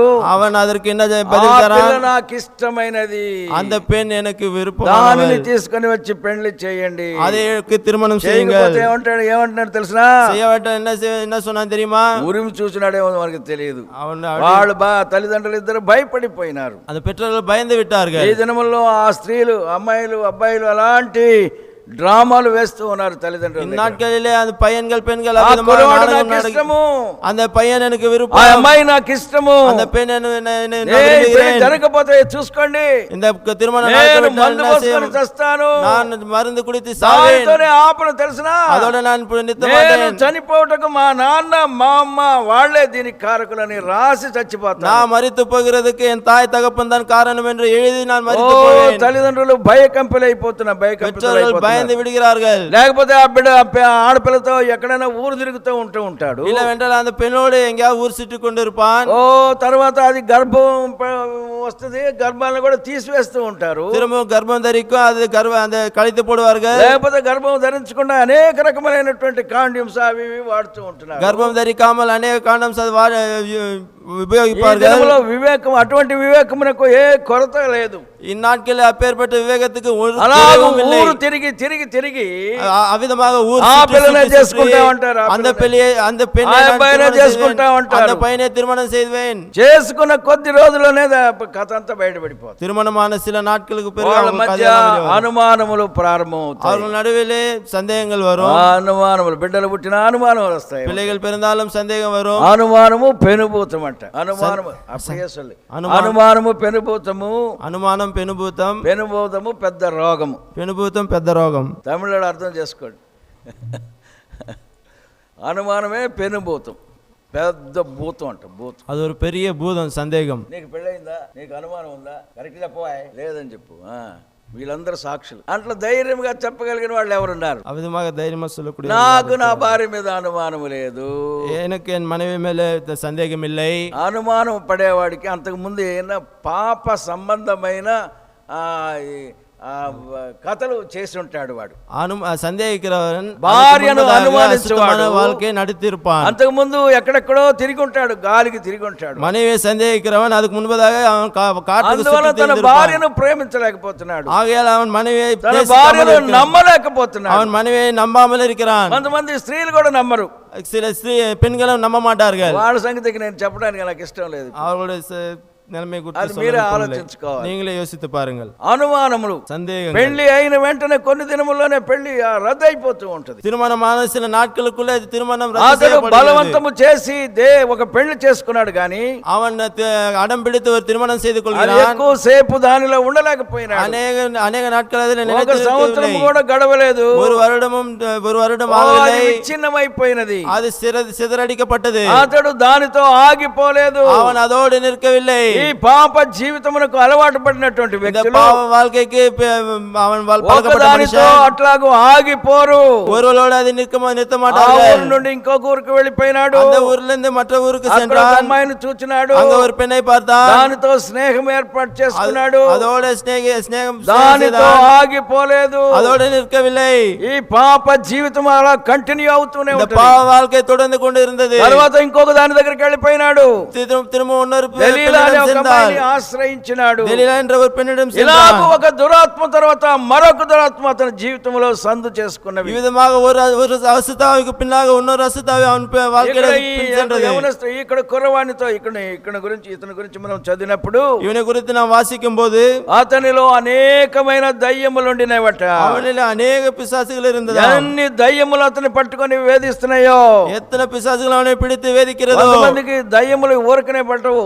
దయ్యములు ఆడవాళ్ళకి బహు సులభంగా పడుతూ ఉంటాయి. இந்த பிசாசுகள் பெண்களுக்கு సులభంగా பிடிக்கும். ఎవరెవరైతే అటువంటి దురాత్మల యొక్క బుద్ధిని కలిగి ఉంటూ ఉంటారో, யாரெல்லாம் அப்பேற்பட்ட ஒரு அசுத்த சிந்தையை கொண்டிருப்பார்களோ, చచ్చిపోయిన వారి యొక్క స్వభావం కలిగి ఉంటారో, செத்து போகிறவர்களோட சுபாவம் கொண்டிருப்பார்களோ. ఒక అమ్మాయి చచ్చిపోయింది అనుకో, ஒரு பெண் செத்தால் என்று దానికి వ్యభిచార బుద్ధి ఉంది అనుకోండి. அந்த பெண்ணுக்கு వ్యభిచాர புத்தி బుద్ధి కలిగిన వాళ్ళ దగ్గర పోయి వాళ్ళని పట్టేస్తుంది. அந்த புத்தியுள்ளவர்களுக்கு சென்று அவர்களை பிடிக்கும். దయ్యములు పట్టుకున్న వారిని మీరు పరిశీలించితే பிசாசு பிடித்தவர்களை நீங்க వారి వెనుక పెద్ద కథ ఉంటది. அவர்களுக்கு பின்னாக ஒரு பெரிய கதை. దురాత్మలు వారిని పట్టుకొని పీడిస్తూ ఉంటాయి. அசுத்த அவர்களை பிடித்து వారిని అలజడి చేస్తూ ఉంటాయి. அவர்களை అలకడి నెమ్మదిగా ఉండలేరు. அவர்கள் நிம்மதியாக இருக்க முடியாது. మర్యాదగా జీవితమును గడపలేరు. ஒரு மரியாதையான வாழ்க்கை வாழ முடியாது. దురాత్మ పట్టినట్టు ఊరంతా తిరిగి వచ్చిన తర్వాత, అசுத்தாவை பிடித்து ஊரெல்லாம் ప్రేమ వ్యవహారములన్నీ జరిగించిన తర్వాత, இந்த காதல் திருமணம் எல்லாம் நடத்தின பிறகு తల్లిదండ్రులు అనుకుంటా ఉంటారు, இந்த பெற்றோர்கள் நினைப்பார்கள், ఇద్దరికి పెళ్లి చేసేద్దాంరా, ఈ విధంగా இவங்களுக்கு திருமணம் செய்து விடலாம், బాధపడలేము, இந்த கஷ்டத்தை நாம் ఇంటిగా తీసుకొస్తున్నాడు, దాన్ని நம்ம வீட்டுக்கு கொண்டு வருகிறான். எனக்கு సిగ్గుగా ఉంది, వెక్కமாக இருக்கிறது. తల్లిదండ్రులు ఆలోచించి పెళ్లి చేస్తాంలేరా అంటారు. இந்த பெற்றோர்கள் யோசித்து పెళ్లికి ఒప్పుకుంటారు, వాళ్ళు ఒప్పుకుంటారు, திருமணத்துக்கு ஒத்துக்கொள்வார்கள். పెళ్లి పత్రికలో ప్రారంభిస్తారు. ఏమని? పలానా అమ్మాయికి పలానా అబ్బాయికి పరిశుద్ధ వివాహం. సిగ్గులేదు చెప్పుకోవడానికి. పరిశుద్ధ వివాహం என்று ஆரம்பிப்பார்கள் కళ్యాణ పత్రికలో. ఇన్ని రోజులు ఊరు తిరిగిన వాళ్ళిద్దరిని కట్టిపెట్టి இத்தனை நாட்கள் ஊரை சுற்றி திரிந்து లైసెన్స్ ఇస్తున్నారంట. இவர்களுக்கு லைசென்ஸ் தருகிறார்கள். అది పరిశుద్ధ వివాహం అట. அது பரிசுத்த விவாகம் என்கிறார்கள். అది పరిశుద్ధ వివాహం ఎలాగవుతుంది? அது பரிசுத்தமாக எவ்விதமாக ఆ ஆகும்? చేసుకున్న వాళ్ళకే తెలియదు పరిశుద్ధ వివాహం అని. திருமணம் செய்து கொள்வதற்கு தெரியாது அது ఏదో பரிசுத்த పత్రిక விவாகம். రాస్తున్నారని అనుకుంటున్నారేమో. ஏதோ பத்திரிகை எழுதுகிறோம் என்று நினைக்கிறார்கள். దుష్టమైనటువంటి కార్యములు జరుగుతున్నవి ఈ లోకంలో. துன்மார்க்கமான காரியங்கள் நடக்கிறது இந்த உலகத்திலே. అపవిత్రముగా బ్రతికి அசுத்தமாக வாழ்ந்து పరిశుద్ధ వివాహము చేసుకుంటున్నారు. பரிசுத்த விவாகம் செய்து கொள்கிறார்கள். దేవుని యొక్క శాపం ఆ కుటుంబం మీద నిలిచి ఉంటుంది. தேவனுடைய சாபம் அந்த குடும்பத்தின் மேல் వారు இருக்கும். వివేక మార్గమున నడవలేదు. அவர்கள் వివేకமான வழியை కాబట్టి వారు ప్రేతల గృహములో నివాసము ఏర్పాటు చేసుకుంటారు. ஆகையால் அவர்கள் பிரேத குழிகளுக்குள்ள அவர்கள் நிவாசம் ஏற்படுத்திக் கொள்கிறார்கள். యొక్క పరిస్థితి చాలా దుర్భరముగా ఉన్నది, భరించలేనటువంటిది. இந்த பையனுடைய நிலைமையும் பயங்கரமாக இருந்தது. అతడు అంతకు ముందు ఎలాగ జీవించినాడో మనకు తెలియదు. அதுக்கு முன்னதாக விதமாக வாழ்ந்தானே தெரியாது. అతడు ప్రేతల గృహములో సమాధుల దొడ్లోనే నివాసం ఏర్పాటు அவன் பிரேத கல்லறைகளிலிருந்து நிவாசம் செய்து கொண்டிருந்தான். ఎవరి మాట వినేటటువంటి పరిస్థితుల్లో లేడు. யாருடைய வார்த்தையை கேட்கக்கூடிய దైవజనుల మాట వినడు. దైవజనుల మాట వినడు. தேவ பிள்ளைகளோட வார்த்தை கேட்க மாட்டான். చెప్పిన మాట వినడు. பெரியவர்கள் என்ன சொன்னாலும் கேட்க తల్లిదండ్రుల மாட்டான். మాట వినడు. பெற்றோர்களுடைய வார்த்தையை கேட்க மாட்டான். వారిని అతన్ని ఏం చేయాలి? సాధుపరచడానికి ఎవరి వశము కాలేదట. அவனை அடக்க ஒருவனாலும் கூடாது இருந்தது. శరీర సంబంధంగా అనేకమైన పరిస్థితులు పెట్టి అతన్ని బంధించి వేసినారు. శరీర రీதியில் అనేక కష్టங்களை வைத்து వ్యర్థమైపోయినవి. అவைகளெல்லாம் வீணானது. எதனால் வீணானது? లోపల దయ్యములు నివాసము చేస్తూ ఉన్నవి. உள்ளே பிசாசுகள் வாசம் செய்து கொண்டிருந்தது. సౌలు రాజు శరీరములో దయ్యము నివాసము చేస్తున్నందున సౌలు రాజు அவனுடைய இருதயத்திலே பிசாசு நிவாசம் செய்ததனாலே దావీదు మీద ద్వేషము వచ్చినందున அவனுக்கு தாவீதின் மேலே கசப்பு வந்ததனாலே అతనికి దయ్యము పట్టుకుంటూ ఉండేది. அவனுக்கு பிசாசு பிடித்திருந்தது. దయ్యం పట్టుకున్నప్పుడల్లా నరహత్య హృదయము అతనికి నరహత్య చేయాలనే ఆశలు ఎక్కువగా ఉంటూ ఉండేవి. பிசாசு பிடித்த பொழுதெல்லாம் அவனுக்கு கொலை செய்யக்கூடிய வாஞ்சை இருந்தது. దయ్యం పట్టినప్పుడు ఊరూరా తిరుగుతున్న వ్యభిచారముతో తిరుగుతూ ఉంటారు. சிலருக்கு பிசாசு பிடித்தது என்றால் ஊர் சுற்றி கொண்டிருப்பார்கள். వ్యభిచార పిశాచి పుట్టినప్పుడు వ్యభిచార పిశాచి తిరుగుతూ ఉంటారు. కట్లు దూకుతారు, గోడలు దూకుతారు, కంచెలు దూకుతారు, வேலிகளை குதிப்பார்கள், சிவர்களை குதிப்பார்கள். సినిమా హాల్లోకి వెళ్ళిపోతూ ఉంటారు. சினிமா அறைகளுக்குள்ளாக செல்வார்கள். వ్యభిచార గృహంలో దూరుతూ ఉంటారు. గృహத்துக்குள்ளாக செல்வார்கள். దయ్యము పట్టినటువంటి వ్యక్తులు అటువంటి చేష్టలు చేస్తూ ఉంటారు. பிசாசு பிடித்தவர்கள் அப்பேற்பட்ட காரியங்களை செய்கிறார்கள். వారిని సాధుపరచలేము, அவர்களை நாம் அடக்க முடியாது. అయితే అతని జీవితంలో ఒక రోజు వచ్చినది. ஆனால் அவனுடைய வாழ்க்கையில ஒரு நாள் வந்தது. జీవము గల దేవుని సంధించే రోజు వచ్చినది. జీవనుల దేవుని సంధిக்கிற நாள் வந்தது. యేసు ప్రభు అతని విడుదల చేయడానికి ఆ స్థలమునకు వెళ్ళినాడు. యేసు ఆండவர் அவனை விடுதலை செய்ய அந்த இடத்துக்கு வந்தார். అంతకు ముందు జరిగినటువంటి కార్యమును మనం ఒకసారి పరిశీలిద్దాము. அதுக்கு முன்பதாக நடந்த காரியத்தை நாம் பார்க்கலாம். 4వ అధ్యాయం 35 నుండి ఆఖరి వరకు చదివినట్లయితే 4వ అధ్యాయం 35 నుండి కడసి వరకు వాసిస్తాం என்றால் యేసు ప్రభు ఒక దోణిలో ప్రయాణం చేసి ఆ స్థలమునకు చేరుకొనవలసి వచ్చింది. యేసు ఆండவர் ஒரு படவேலே ప్రయాణం பண்ணி அந்த இடத்திற்கு வர வேண்டியதா இருந்தது. ఆ ఊరికి రావాలంటే గెరాసేనుల దేశమునకు రావాలంటే அந்த గెరాసేన என்ற పట్టణத்துக்கு வர வேண்டும் என்றால் చిన్న దోణిలో ఆయన ప్రయాణం చేయవలసి వచ్చినది. ஒரு சிறிய படவேல அவர் ప్రయాణం செய்வது. ఆయన ప్రయాణం చేస్తున్నప్పుడు அவர் ప్రయాణం செய்யும் பொழுது పెద్ద తుఫాను వచ్చినది. ஒரு பெரிய புயல் வந்தது. వచ్చిన చదువు 37 వచ్చిన చదువు. அப்பொழுது అప్పుడు పెద్ద తుఫాను రేగి బలத்த సుడిగాలి ఉండాగి ఆయన ఉన్న దోణి మీద అలలు కొట్టినందున దోణి నిండిపోయెను. దోణి నీటితో నిండిపోయెను. పడవ నిండినది. ఈ దయ్యములు ఆయనను అక్కడికి రావడానికి అడ్డగిస్తూ ఉన్నవి. இந்த பிசாசுகள் அவரை அந்த இடத்துக்கு வர தடை செய்து கொண்டிருந்தது. దయ్యముల స్థలములకు యేసు ప్రభు వెళ్ళలేదు. இன்னும் அந்த இடத்திற்கு செல்லவில்லை. ஆண்டவர் செல்லவில்லை. ఆయన అక్కడికి రానికుండా అడ్డంకులు అనేకం చేస్తూ ఉన్నది. அவரை அங்க వர విడాமல் అనేక తడை செய்து తప్పనిసరిగా ఆయన దయ్యములను పారదోలుతాడని వాటికి తెలుసు. அங்க சென்றால் அவர் கண்டிப்பாக அவைகளை ఎలాగైనా చిన్న దోణిలో పెద్ద సుడిగుండమును ఏర్పాటు చేసి ఆయన చంపేయాలని చూస్తూ ఉన్నారు. సిరియ పడవలో ఒక బలత్త సుழல் కాற்று ఉండాగి ఆయన నిద్రపోతూ ఉన్నాడు, రెస్ట్ తీసుకుంటూ ఉన్నాడు. அவர் ரெஸ்ட் எடுத்துக்கொண்டிருந்தார். ఆయన రెస్ట్ తీసుకున్నట్టుగా కనపడుతుంది కానీ அவர் அங்க ரெஸ்ட் எடுத்ததாக காணப்படுகிறது. నిద్రపోలేదు. ஆனால் அவர் నిద్ర செய்யவில்லை. 21వ కీర్తన 121వ సంగీతం 4వ వచనం చదువుకుందాం. 4వ వచనத்தை వాసిக்கலாம். ఎవరైనా దగ్గరికి చదవండి. 121 కీర్తన 4వ వచనం చదువుకున్నాం.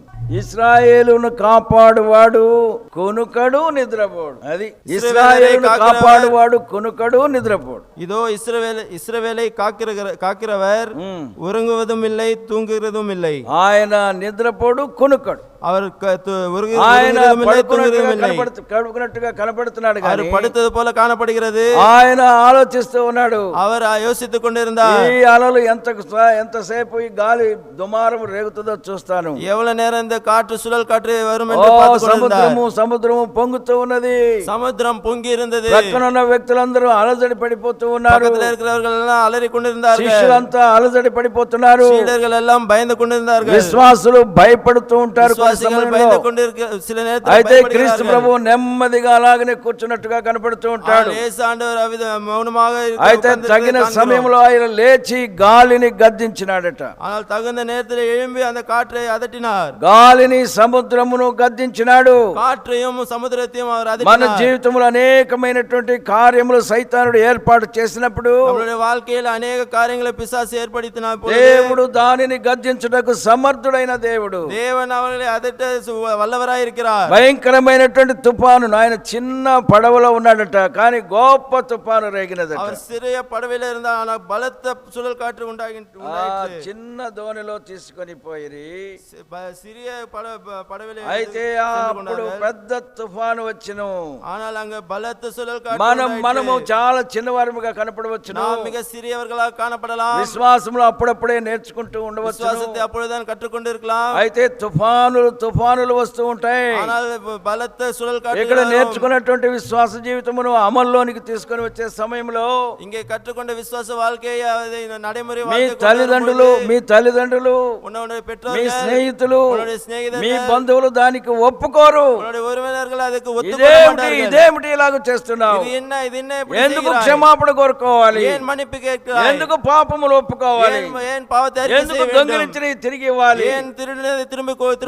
ఎందుకు అవసరం లేదు, இதெல்லாம் அவசியம் இல்லை.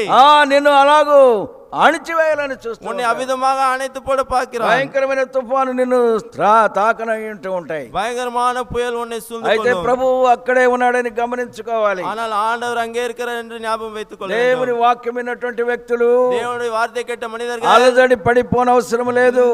நீங்கள் பயப்பட வேண்டாம். నీవు స్థిరముగా ఉండటానికి వాటికి ఇష్టం లేదు. நீங்கள் நிலையாக இருக்க அவைகளுக்கு అననుకూలమైన పరిస్థితులను ఏర్పాటు చేసి உனக்கு అనుకూలము కాని పరిస్థితులను ఏర్పాటు చేసి உனக்கு ஏற்ற நேரத்தை నీవు వాక్యం విన్నప్పుడు మంచి హృదయం సంపాదించుకుంటే దాన్ని తొందర చేస్తూ ఉంటాయి. நீ வார்த்தையை கேட்டு நல்ல இதயத்தை சம்பாதித்துக் கொள்ளும்போது அதை தொந்தரவு செய்கிறது. ఈ దయ్యములన్నీ ఒక్క పెట్టుగా దీని సముద్రంలోకి దూకినవి. இந்த పిశాచుகள் எல்லாம் ఒరడియాగా సముద్రத்திலே வந்தது. అక్కడ ఓడిపోయినవి. அங்கே ஓடி క్రీస్తు ప్రభు వాటిని ముందుగానే గద్దించి వేశాడు. యేసు ఆండవర్ మున్పதாக அதட்டினார். గెరాసేనుల దేశంలో ఆ దయ్యములను గద్దించక ముందే గెరాసేనే పట్టణத்தில் அந்த పిశాచుகளை அதட்டு முன்பதாகவே సాతానుడు ఆయన ముంచివేయాలని చూచినాను. పిశాచానవன் அவரை ఆ సముద్రములో ఆయన చంపివేయాలని చూచినాను. సముద్రத்தில் அவரை సాగడికலாம் என்று பார்த்தாலும் అక్కడ జయించినాడు ముందు. அவர் அங்க ஜெயித்தார். ఓ సైతానుని గద్దించండి మీరు.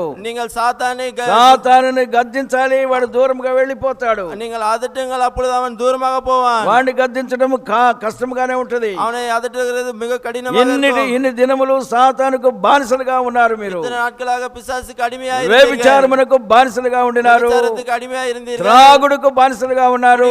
అడిమయాయి இருந்தீர்கள். అపవిత్రమైన కార్యములకు బానిసలుగా ఉన్నారు. అశుద్ధమైన కార్యములకు అడిమయాయి అయితే వాడిని గద్దించండి.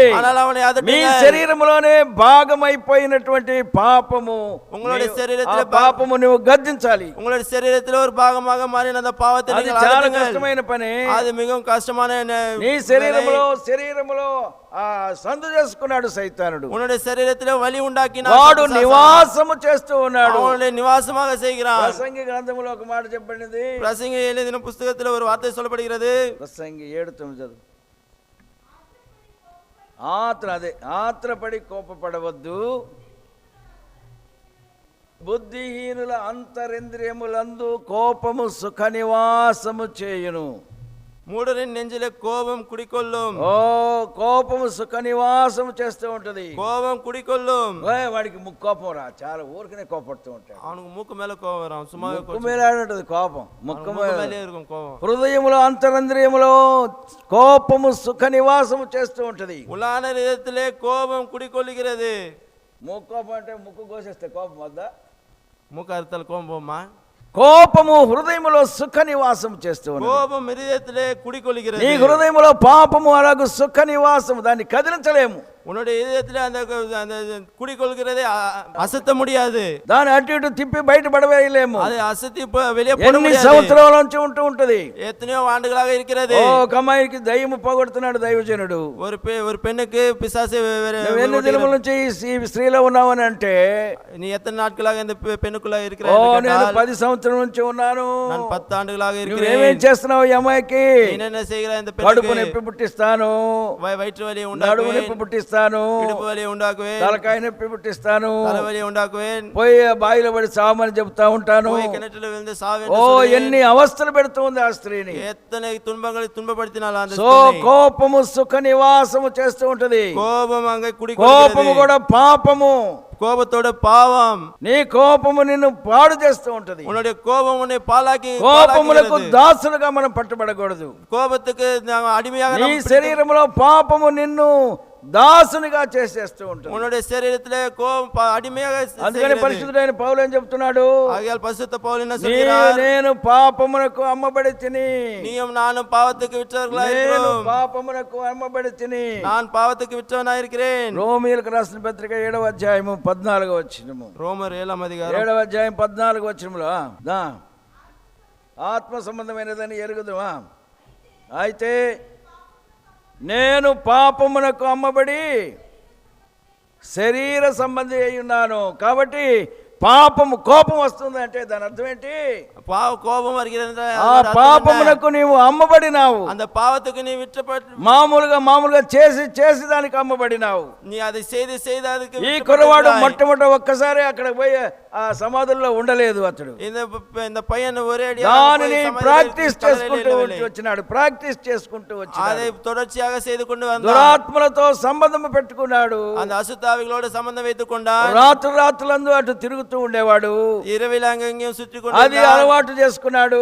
அது பழக்கப்படுத்திக் ఇక கொண்டான். ఇళ్లలో నివాసం చేయడానికి ఇష్టపడడం లేదు. அவன் வீடுகளுக்கு చాలా మంది ఇళ్లలో ఇంటి దగ్గరకు వచ్చిన తర్వాత ఏమంటూ ఉంటారు?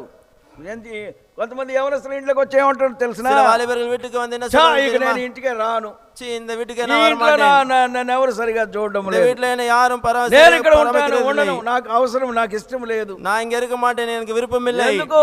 எதனால்? పాపమునకు అమ్మబడినటువంటి వ్యక్తులు అలాగ చెప్తూ ఉంటారు. పాపத்துக்கு విற்றపట్టు ప్రేమ నివాసముగా ఉండవలసినటువంటి స్థలములో அன்பு ద్వేషమును పెంచుకుంటూ ఉన్నారు. ద్వేషమును పెంచుకుంటూ ఉన్నారు. கசப்பை அவர்கள் అతని హృదయములో ప్రేమ లేదు.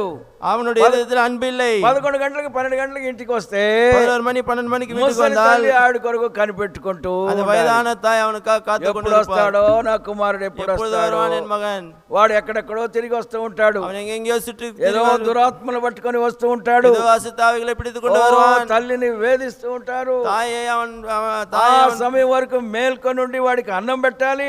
அந்நேரம் வரை விழித்திருந்து அவனுக்கு சாப்பாடு போட வேண்டும். భార్య ఉంటే భార్య కూడా మేల్కొని ఉండి అతనికి పరిచర్య చేయాలి. மனைவி இருந்தால் மனைவி விழித்திருந்து அவனுக்கு రాగి అక్కడెక్కడో తిరిగి ఆ క్లబ్బులకి అటు ఇటు తిరిగి వస్తూ ఉంటారు. குடித்து அங்கேயும் இங்குமாக சுற்றி திரிந்து வருவார்கள். శరీరమును దేవుని కొరకు ఉపయోగించవలసినటువంటి శరీరములను శరీరத்தை ఆండర్గా ఉపయోగపడే పాపమునకు అప్పగించుకున్నారు. పాపத்துக்கு ఒప్పుకొడుతారు. పాపమునకు అమ్ముడు పోయినటువంటి వ్యక్తులు. பாவத்துக்கு விற்கப்பட்டார்கள். అటువంటి వారి జీవితంలో సమాధానమును మనం చూడలేము. அப்பேற்பட்டவருடைய வாழ்க்கையில సమాధానం అటువంటి భయంకరమైన పరిస్థితిలో ఉన్నాడు ఈ కుర్రవాడు. அப்பேற்பட்ட பயங்கரமான நிலைமையில இந்த అటువంటి వాడిని విడుదల చేయడానికి సముద్రము దాటి ఆయన ప్రయాణం చేశాడు. அப்பேற்பட்டவனை விடுதலை செய்ய சமுத்திரம் கடந்து அவர் இந்த பிரయాణం செய்து வந்தார். వెళ్ళిపోయినాడు. நேராக அவனிடத்தில் சென்றார். గెస్ట్ హౌస్ లో ఆయన దిగలేడు. ఎక్కడ எந்த ஒரு கெஸ்ட் ஹவுஸ்ல அவர் இறங்கவில்லை. నేరుగా అతని దగ్గరికి వెళ్ళిపోయినాడు. நேராக அவனிடத்தில் சென்றார். సమాధుల దగ్గరికి ఆయన నడుస్తూ ఉన్నాడు. కలరేనిడத்தில் அவர் நடந்து సమాధుల్లో నుండి ఆయన అతడు యేసు ప్రభువును దర్శించడానికి వచ్చినాడు. కలరేகளிலிருந்து அவன் இயேசு ஆண்டவரை சேசாண்டவரை நோக்கி வந்தான். వాడు దూరము నుండి యేసును చూచి அவன் தூரத்துல இயேசுவை கண்டு యేసు ప్రభు రక్షకుడని అతనికి తెలిసా இயேசு ஆண்டவர் ரட்சகர் என்று அவனுக்கு தெரிந்தாலும் దయ్యములు కూడా యేసు ప్రభు రక్షకుడని ఒప్పుకుంటూ ఉంటాయి. பிசாசுகளும் இயேசு ஆண்டவர் ரட்சகர் என்று அறிக்கை செய்யும். భయపడి వణుకుతూ ఉంటవి, பயந்து நடுங்கி கொண்டிருக்கும். దేవుడు యేసు ప్రభు కొంతమందిని అడిగి చూడండి, சிலரை கேட்டு பாருங்க. ఆయన పవిత్రుడైన దేవుడు అండి, அவர் பரிசுத்தமுள்ள தேவன், ఆయన మంచివాడండి, அவர் நல்லவர். బైబిల్ కూడా ముట్టుకోవడానికి నాకు యోగ్యత లేదండి, இந்த వేదాగమத்தை தொட எனக்கு ఎటువంటి పిచ్చి కబుర్లు చెప్పేవాళ్ళు ఎవరో తెలుసునా? இப்பேற்பட்ட பைத்தியக்கார బానిసలైనటువంటి వారు, பிசாசுகளுக்கு அடிமையானவர்கள். దయ్యములు కూడా భయపడి వణుకుతూ ఉంటాయి యేసు ప్రభు మాట వింటే. பிசாசுகளும் பயந்து నడుంగి கொண்டிருப்பார்கள். నీకు కూడా అటువంటి భయం ఉన్నది కానీ உனக்கு அப்பேற்பட்ட பயம் இருக்கிறது. ఆ భయం ఎప్పుడు పోతుంది? அந்த பயம் எப்பொழுது போகும்? ఆయన దగ్గరికి వెళ్ళి క్షమాపణ కోరుకోవాలి, அவரிடத்தில் சென்று మన్నిப்பு ఆయన దగ్గరికి వెళ్ళి నీ పాపములన్నీ ఒప్పుకోవాలి, அவரிடத்தில் சென்று உன்னுடைய பாவத்தை అప్పుడు భయం వెళ్ళిపోతుంది. அப்பொழுது பயம் போய்விடும். ఊరికే భయపడేదను దూరంగా వెళ్ళిపోవటం. వెరిమియాగా భయంతో దూరం. అంటే దయ్యములు అలాగే చేస్తూ ఉంటాయి. పిశాసులు ఇక్కడ దయ్యం ఏమని చెప్తూ ఉన్నది? ఇంగే పిశాసు సర్వోన్నతుడైన దేవుని కుమారుడా యేసు, సర్వోన్నతుడైన దేవుని కుమారుడు అన్ని బాగానే చెప్తూ ఉన్నవి. నీవు దేవుని కుమారుడు అని ఒప్పుకుంటూ ఉంటది. நீ தேவனுடைய குமாரன் என்று அறிக்கை செய்யும், అయితే లోబడదు, ஆனால் கீழ்ப்படியாது. చూపించరు, ஆனால் கீழ்ப்படியாது. ఎంతో మంది మంచి పాటలు పాడుతూ ఉంటారు, உங்களிலே எத்தனை பேர் நல்ல பாடல்கள் பாடுகிறீர்கள், நல்ல ஜெபிக்கிறீர்கள், మంచి మాటలు మాట్లాడుతూ ఉంటారు, நல்ல பேசிக் கொண்டிருப்பீர்கள். ఇక మాట్లాడితే కోటలు దాటుతూ ఉంటాయి, మంచి మాటలు పిచ్చి మాటలు మాట్లాడుతూ ఉంటారు, వెరుமையான వార్తలు. అయితే ఆఖరికి ప్రభు నమ్ముకున్నామంటే లేదు, హుళక్కి ఏమి లేదు. ఆండవரை ఏற்றுకొన్నా என்றால் இல்லை. మీరు దేవుని నమ్ముకున్నటువంటి వ్యక్తులైతే நீ ఆండవரை ఆయన చెప్పిన మాట వింటారు, அவர் சொன்ன வார்த்தையை கீழ்ப்படிவார்கள், ఆయనకు లోబడతారు, அவருக்கு கீழ்ப்படிவார்கள். దయ్యములు లోబడవు, பிசாசுகள் கீழ்ப்படியாது, లోబడడానికి ఇష్టపడవు, அவர் కీழ்పడియ విரும்பாது. యేసు సర్వోన్నతుడైన దేవుని కుమారుడా అని అంటున్నాడు. యేసు ఉన్నతమైన దేవుని కుమారుడే என்று சொல்கிறது. మీరు కూడా ఒప్పుకుంటున్నారు, కూటాలు భలేగా ఉన్నాయండి. நீங்களும் அறிக்கை செய்கிறீர்கள். కూటంలో దేవుని యొక్క వాక్యము బలముగా ఇవ్వబడిందండి. కూటத்திலே దేవుని వాక్యం బలముగా చెప్పమని నేను ఎవరు చెప్పాడు? నేను ఎవరు అడిగారో చెప్పండి. யார் கேட்டார்கள்? నా హృదయంలోనికి దేవుని వాక్యం వచ్చినది, என்னுடைய இதயத்திலே தேவனுடைய வார்த்தை வந்தது. నేను వాక్యం విన్న తర్వాత నా పాపములన్నిటినీ ఏకరువు పెట్టి ఒప్పేసుకున్నాను. நான் వార్తயை కేటప్పుడు నా పాపத்தை எல்லாவற்றையும் క్రీస్తు ప్రభు నేను రక్షకుడుగా అంగీకరించినాను. యేసు ఆండవరే నా రక్షకుడిగా ఏற்றுకొండే. ఆయన గొప్పవాడు గొప్పవాడు అని చెప్పడంలో ఏ పప్పలే ఉడకు, అటువంటి కార్యక్రమాలు అవసరం లేదు. పెరియవర్ என்று சொன்னது మాత్రమే పోదాదు. కొంతమంది త్రాగుబోతులు దేవుడు మంచివాడండి, అయ్యా మేము మీ దగ్గర గౌడ రావడానికి భయంగా ఉందండి అంటూ ఉంటారు. சில குடிகாரர்கள் ஐயா உங்களிடத்தில் வர எங்களுக்கு பயமா இருக்கு என்று சொல்றாங்க. భయం ఎందుకు? భయము ఎదరికి భయం? మానుకోవయ్యా అని చెప్తూ ఉంటాం. కుడియ నిర్తే என்று అది మానలేనండి, అది అన్ని వదులుకోవాలనుకున్నారు, ఇది మాత్రం పోరాలేదు, అన్ని నిర్తి విడలామే అన్ని పోయినాయి. ఒక ఆయన మంచి విశ్వాసైన కురాడు, ఒక బ్లైండ్ మ్యాన్ హాస్పిటల్లో చేరితే చేయకపోతే ఆయన చూడడానికి వెళ్ళాం. అడ్మిట్ பண்ணிருந்தோம். అతనికి కళ్ళు కనపడవు సరిగా, அவனுக்கு கண்கள் కనపడవు, దిండు కొంచెం ఎత్తుగా ఉంటాయి, ఏంటని అట్టి ఎట్టి చూసాము. அந்த தலகாணி கொஞ்சம் తూకలాగా இருக்கும், ఉయరமாக இருக்கும். అది ఏమిటా అక్కడ ఉందని చూస్తే అక్కడ ముక్కుపొడి డబ్బా ఉంది. అక్కడ என்ன இருக்கிறது பார்த்தால் அங்க மூக்குப்பொடி டப்பா. అతను విశ్వాసం ఏం ప్రార్థన చేస్తాడు? அவர் என்ன ஜெபம் செய்வார்? ముక్కుపొడి డబ్బా ఎక్కడది కుమార్ అన్నాం అంతే. ముక్కుపొడి డబ్బా కుమార్ என்று சொன்னோம். అన్నా అన్ని వదులుకున్నా కానీ ఇది వదులుకోలేకపోతున్నాను అన్నా, எல்லாவற்றையும் விட்டுவிட்டு நானா இது விட்டு விட முடியல. డాక్టర్ జయసింగ్ గారు కూడా ఉన్నారు, పక్కన డాక్టర్ జయసింగ్ అయ్యా இருந்தார். జయసింగ్ గారు కూడా ఉన్నారు, కుమార్ అన్నాం అంతే. ఆయన గుండె పగిలిపోయింది. ఇన్ని సంవత్సరములు ఆ కురవాడు విశ్వాసి అని అనుకుంటూ ఉన్నారు. ఇప్పుడు ఏమంటున్నాడు? దీనిని నేను వదులుకోలేకపోతున్నాను. దానిని వదులుకోకపోతే నీ ప్రాణం పోతుంది, జాగ్రత్త. గోదావరి నదిలో మంచి వరదలు వచ్చినాయి అంట, వరదలు వచ్చినాయి. గోదావరి వెల్లం వందది. అక్కడ వరదలు వస్తే వరదల్లో ఆ పై ఊళ్ళ నుంచి ఏ వస్తువులు కొట్టుకొని పోతూ ఉంటే అక్కడ కింద ఉన్నటువంటి లంకలో ఉండేవాళ్ళు ఆ వస్తువుల్ని పట్టుకొని వచ్చి ఇంట్లో వాడుకోవటానికి పట్టుకొని వస్తూ ఉంటారు. కొన్ని ఇళ్లలో నుంచి కొన్ని వస్తువులు కొట్టుకొని పోతూ ప్రవాహంలో వెళ్ళిపోతూ ఉంటాయి. ఆ దిగువ ప్రాంతంలో ఉన్న వాళ్ళు వాటిని పట్టుకొని వచ్చి అమ్ముకోవటమో వాటిని వాడుకోవటమో చేస్తారు. అనేక సార్లు ఇంటి దూలాలు అవి కూడా దాన్ని కొట్టుకొని పోతూ ఉంటాయి. అనేక మరి వీటి తూన్గలం అడితుకొండు ఒకడు ఒక నల్లటి తూను లాంటి దాన్ని చూస్తున్నాడు, ఒక దొంగని చూసినట్టుగా చూసి దాన్ని పట్టుకోవాలని వెళ్ళిపోతున్నాడు. ஒரு கருப்பான ஒரு தூணை போல இந்த ஒன்று கண்டு அதை பிடிக்க சென்றார். కొంత దూరం వెళ్ళిన తర్వాత சில தூரம் சென்ற பின்பு ఇంకా దిగువకు వెళ్ళిపోతున్నాడు. இன்னும் கீழே சென்று கொண்டிருந்தான். వాడిని చూసిన స్నేహితులు అంటున్నారు, గొడ్లో ఉండి, అరే ఏంట్రా దాన్ని బరువు అయితే నువ్వు వదిలిపెట్టరా, ఇక్కడ వదిలిపెట్టి ఇంకో దాన్ని చూసుకోవచ్చులే, వదిలిపెట్టు అని అంటూ ఉన్నారు. அங்கே சுற்றி இருந்த நண்பர்களை பார்த்து அது மிகவும் பலுவாக இருக்கிறது, அதை விட்டுவிட்டு மற்றொன்று பார்ப்போம் என்று சொல்கிறார்கள். వాడు అంటున్నాడు, నేను దీన్ని వదులుకోను, అది నన్ను వదలటం లేదురా. அவன் சொல்றான், நான் இதிலே వదులుకోవాలనుకుంటున్నాను, இதை விட்டு விடலாம், అయితే అది నన్ను వదలడం లేదు. அது என்னை விட்டு విడవిல்லை. చాలా మంది జీవితంలో అలాగుంటాయి.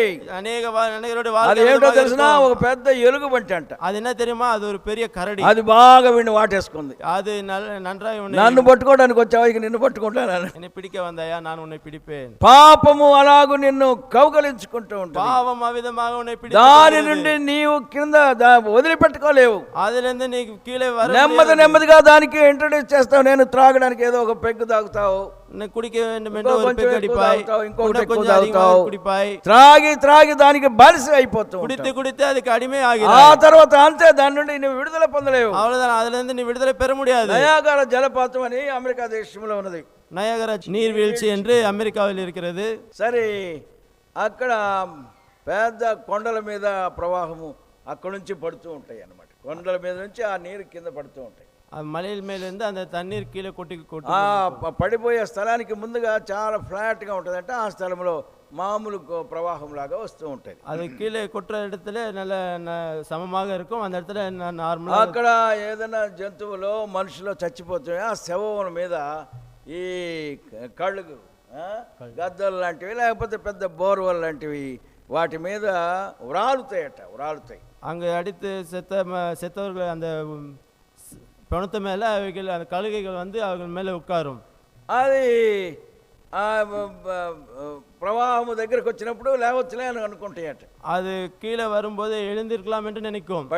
నీళ్లు పడిపోయే స్థలం పోయిపోయేకి మనం లేవచ్చులే అనుకుంటాయి. அந்த தண்ணீர் கீழே விழுகிற இடத்திற்கு வரும்போது நம்ம எழுந்திருக்கலாம் என்று நினைக்கும். ఆ శవములు బాగా నీటిలో ఊరి బాగా ఉబ్బిపోయి ఉంటాయి. அந்த பிணமானது తన్నీరు నల్ల ఊరి నల్ల సీకిపోయి ఉంటాయి. అది చాలా ఇట్లా పట్టుకుంటేనే పీకి వచ్చేట్టుగా ఉండేది. అది పిడితాలు அப்படியே வெறுமையாக வந்துவிடும். అవి వాటి కాళ్ళు ఆ శవల మీద వేసినప్పుడు ఆ వాటి గోళ్ళు లోపలికి దిగిపోతూ ఉంటాయి. அந்த அவர்களுடைய கால்களை அந்த பிணத்து மேல வைக்கும்போது அதனுடைய వాటి ఎముకలలోనికి కూడా దూరిపోతాయి. அதனுடைய ఎలుకలకుள்ளாக நுழைந்து விடும். ఆ తర్వాత అది ఎగరాలని ప్రయత్నం చేస్తూ ఉంటుంది. అది ఆ నీర్వీழ்ச்சி ప్రవాహము పడిపోయే సమయమునకు వచ్చినప్పుడు அந்த நீர்வீழ்ச்சி விழுகிற அந்த இடத்திற்கு வரும்போது లేవాలని ప్రయాసపడుతూ ఉంటాయి. எழும்ப வேண்டும் என்று பிரயாசப்படும். వాటి చేత కాదు, అவைகளால் முடியாது. వాటితో పాటు అవి ప్రవాహంలో పడి చనిపోతూ ఉంటాయి. అவைகளோடு சேர்ந்து அதுவும் అడితు. పాపము కూడా అలాగూ మిమ్మలను ప్రేమించి నీవు ప్రేమించినటువంటి పాపము వల్ల నిన్ను నాశనమునకు అప్పగిస్తూ ఉంటది. నీ నేసికిற పాపం అవిధமாக உன்னை అழிவுకు ఇతడు ఎలాగూ వీటికి అలవాటు పడినాడో మనకు తెలియదు కానీ ఇవన్నీ ఏ విధంగా పడపడటం తెలియదు. సమాధుల్లో నివాసము చేయడం కలరిలో నివాసం దాని నుండి విడుదల పొందడానికి అతనికి వీలు కాలేదు. அதிலிருந்து விடுதலை பெற తాను విడుదల పొందలేడు. அவன் விடுதலை பெற முடியாமல் இருந்தது. పాపము చేసిన వ్యక్తి కూడా తనంతట తాను పాపము నుండి విడుదల పొందలేడు. పాపం చేసిన మనిషి తానే విడుదల ఆకి కొల్ల முடியாது. నీవు ఒక చిన్న పాపం బీడిగా వచ్చిన ఒక ఆయన విలువకున ఉన్నప్పుడు ఆయన ఇంట్లో కూటములు కూడా జరుగుతూ ఉండేవి. విలువకులో இருக்கும்போது ஒருவருடைய வீட்டிலே கூட்டங்கள் நடைபெறும். 15 సంవత్సరములు వాళ్ళ ఇంట్లో కూటములు జరిగినవి. 15 ఆండులు அவருடைய వీటిలో ఆరాధన నడిపేది. అయితే ఒక దైవజనుడు వచ్చి బాత్రూమ్ లో చూస్తే బీడి ముక్కలు చాలా కనపడుతూ ఉన్నాయి. ஒரு தேவ மனுஷன் బాత్రూమ్ சென்றப்ப అన్ని సంవత్సరములు అతడు బీడి మీద జయము సంపాదించుకోలేక అతని ఆండులు அவன் బీడిயின் మీద வெற்றி காண முடியாமல் இருந்தது. ఏ పాపం మీద నీవు జయము సంపాదించుకొనలేవు. எந்த பாவத்திலும் வெற்றியை சம்பாதித்துக் கொள்ள முடியாது. నీవు విడుదల పొందలేవు. ఉనకు నీయే విడుదల అది భయంకరమైనటువంటి పాపము. అది భయంకరమైన పాపం. అది చిన్నది కావచ్చును, పెద్దది కావచ్చును. అది సిறியதாக இருக்கலாம், దాని నుండి నీవు విమోచించబడలేవు. அதிலிருந்து நீ விடுதலையாக்கப்பட முடியாது. వాక్యములో ఏముందంటే இந்த వాక్యంలో என்ன சொல்லப்படுகிறது? ఏ విధము చేతనైనను, எந்த விதத்தினாலும், ఏ విధము చేతనైనను, ఎవడును ఏ విధము చేతనైనను ஒருவனும் எந்த விதத்தினாலும் తన సహోదరుని విమోచించలేడు. தன்னுடைய சகோதரனை விடுதலையாக்க பண்ண முடியாது.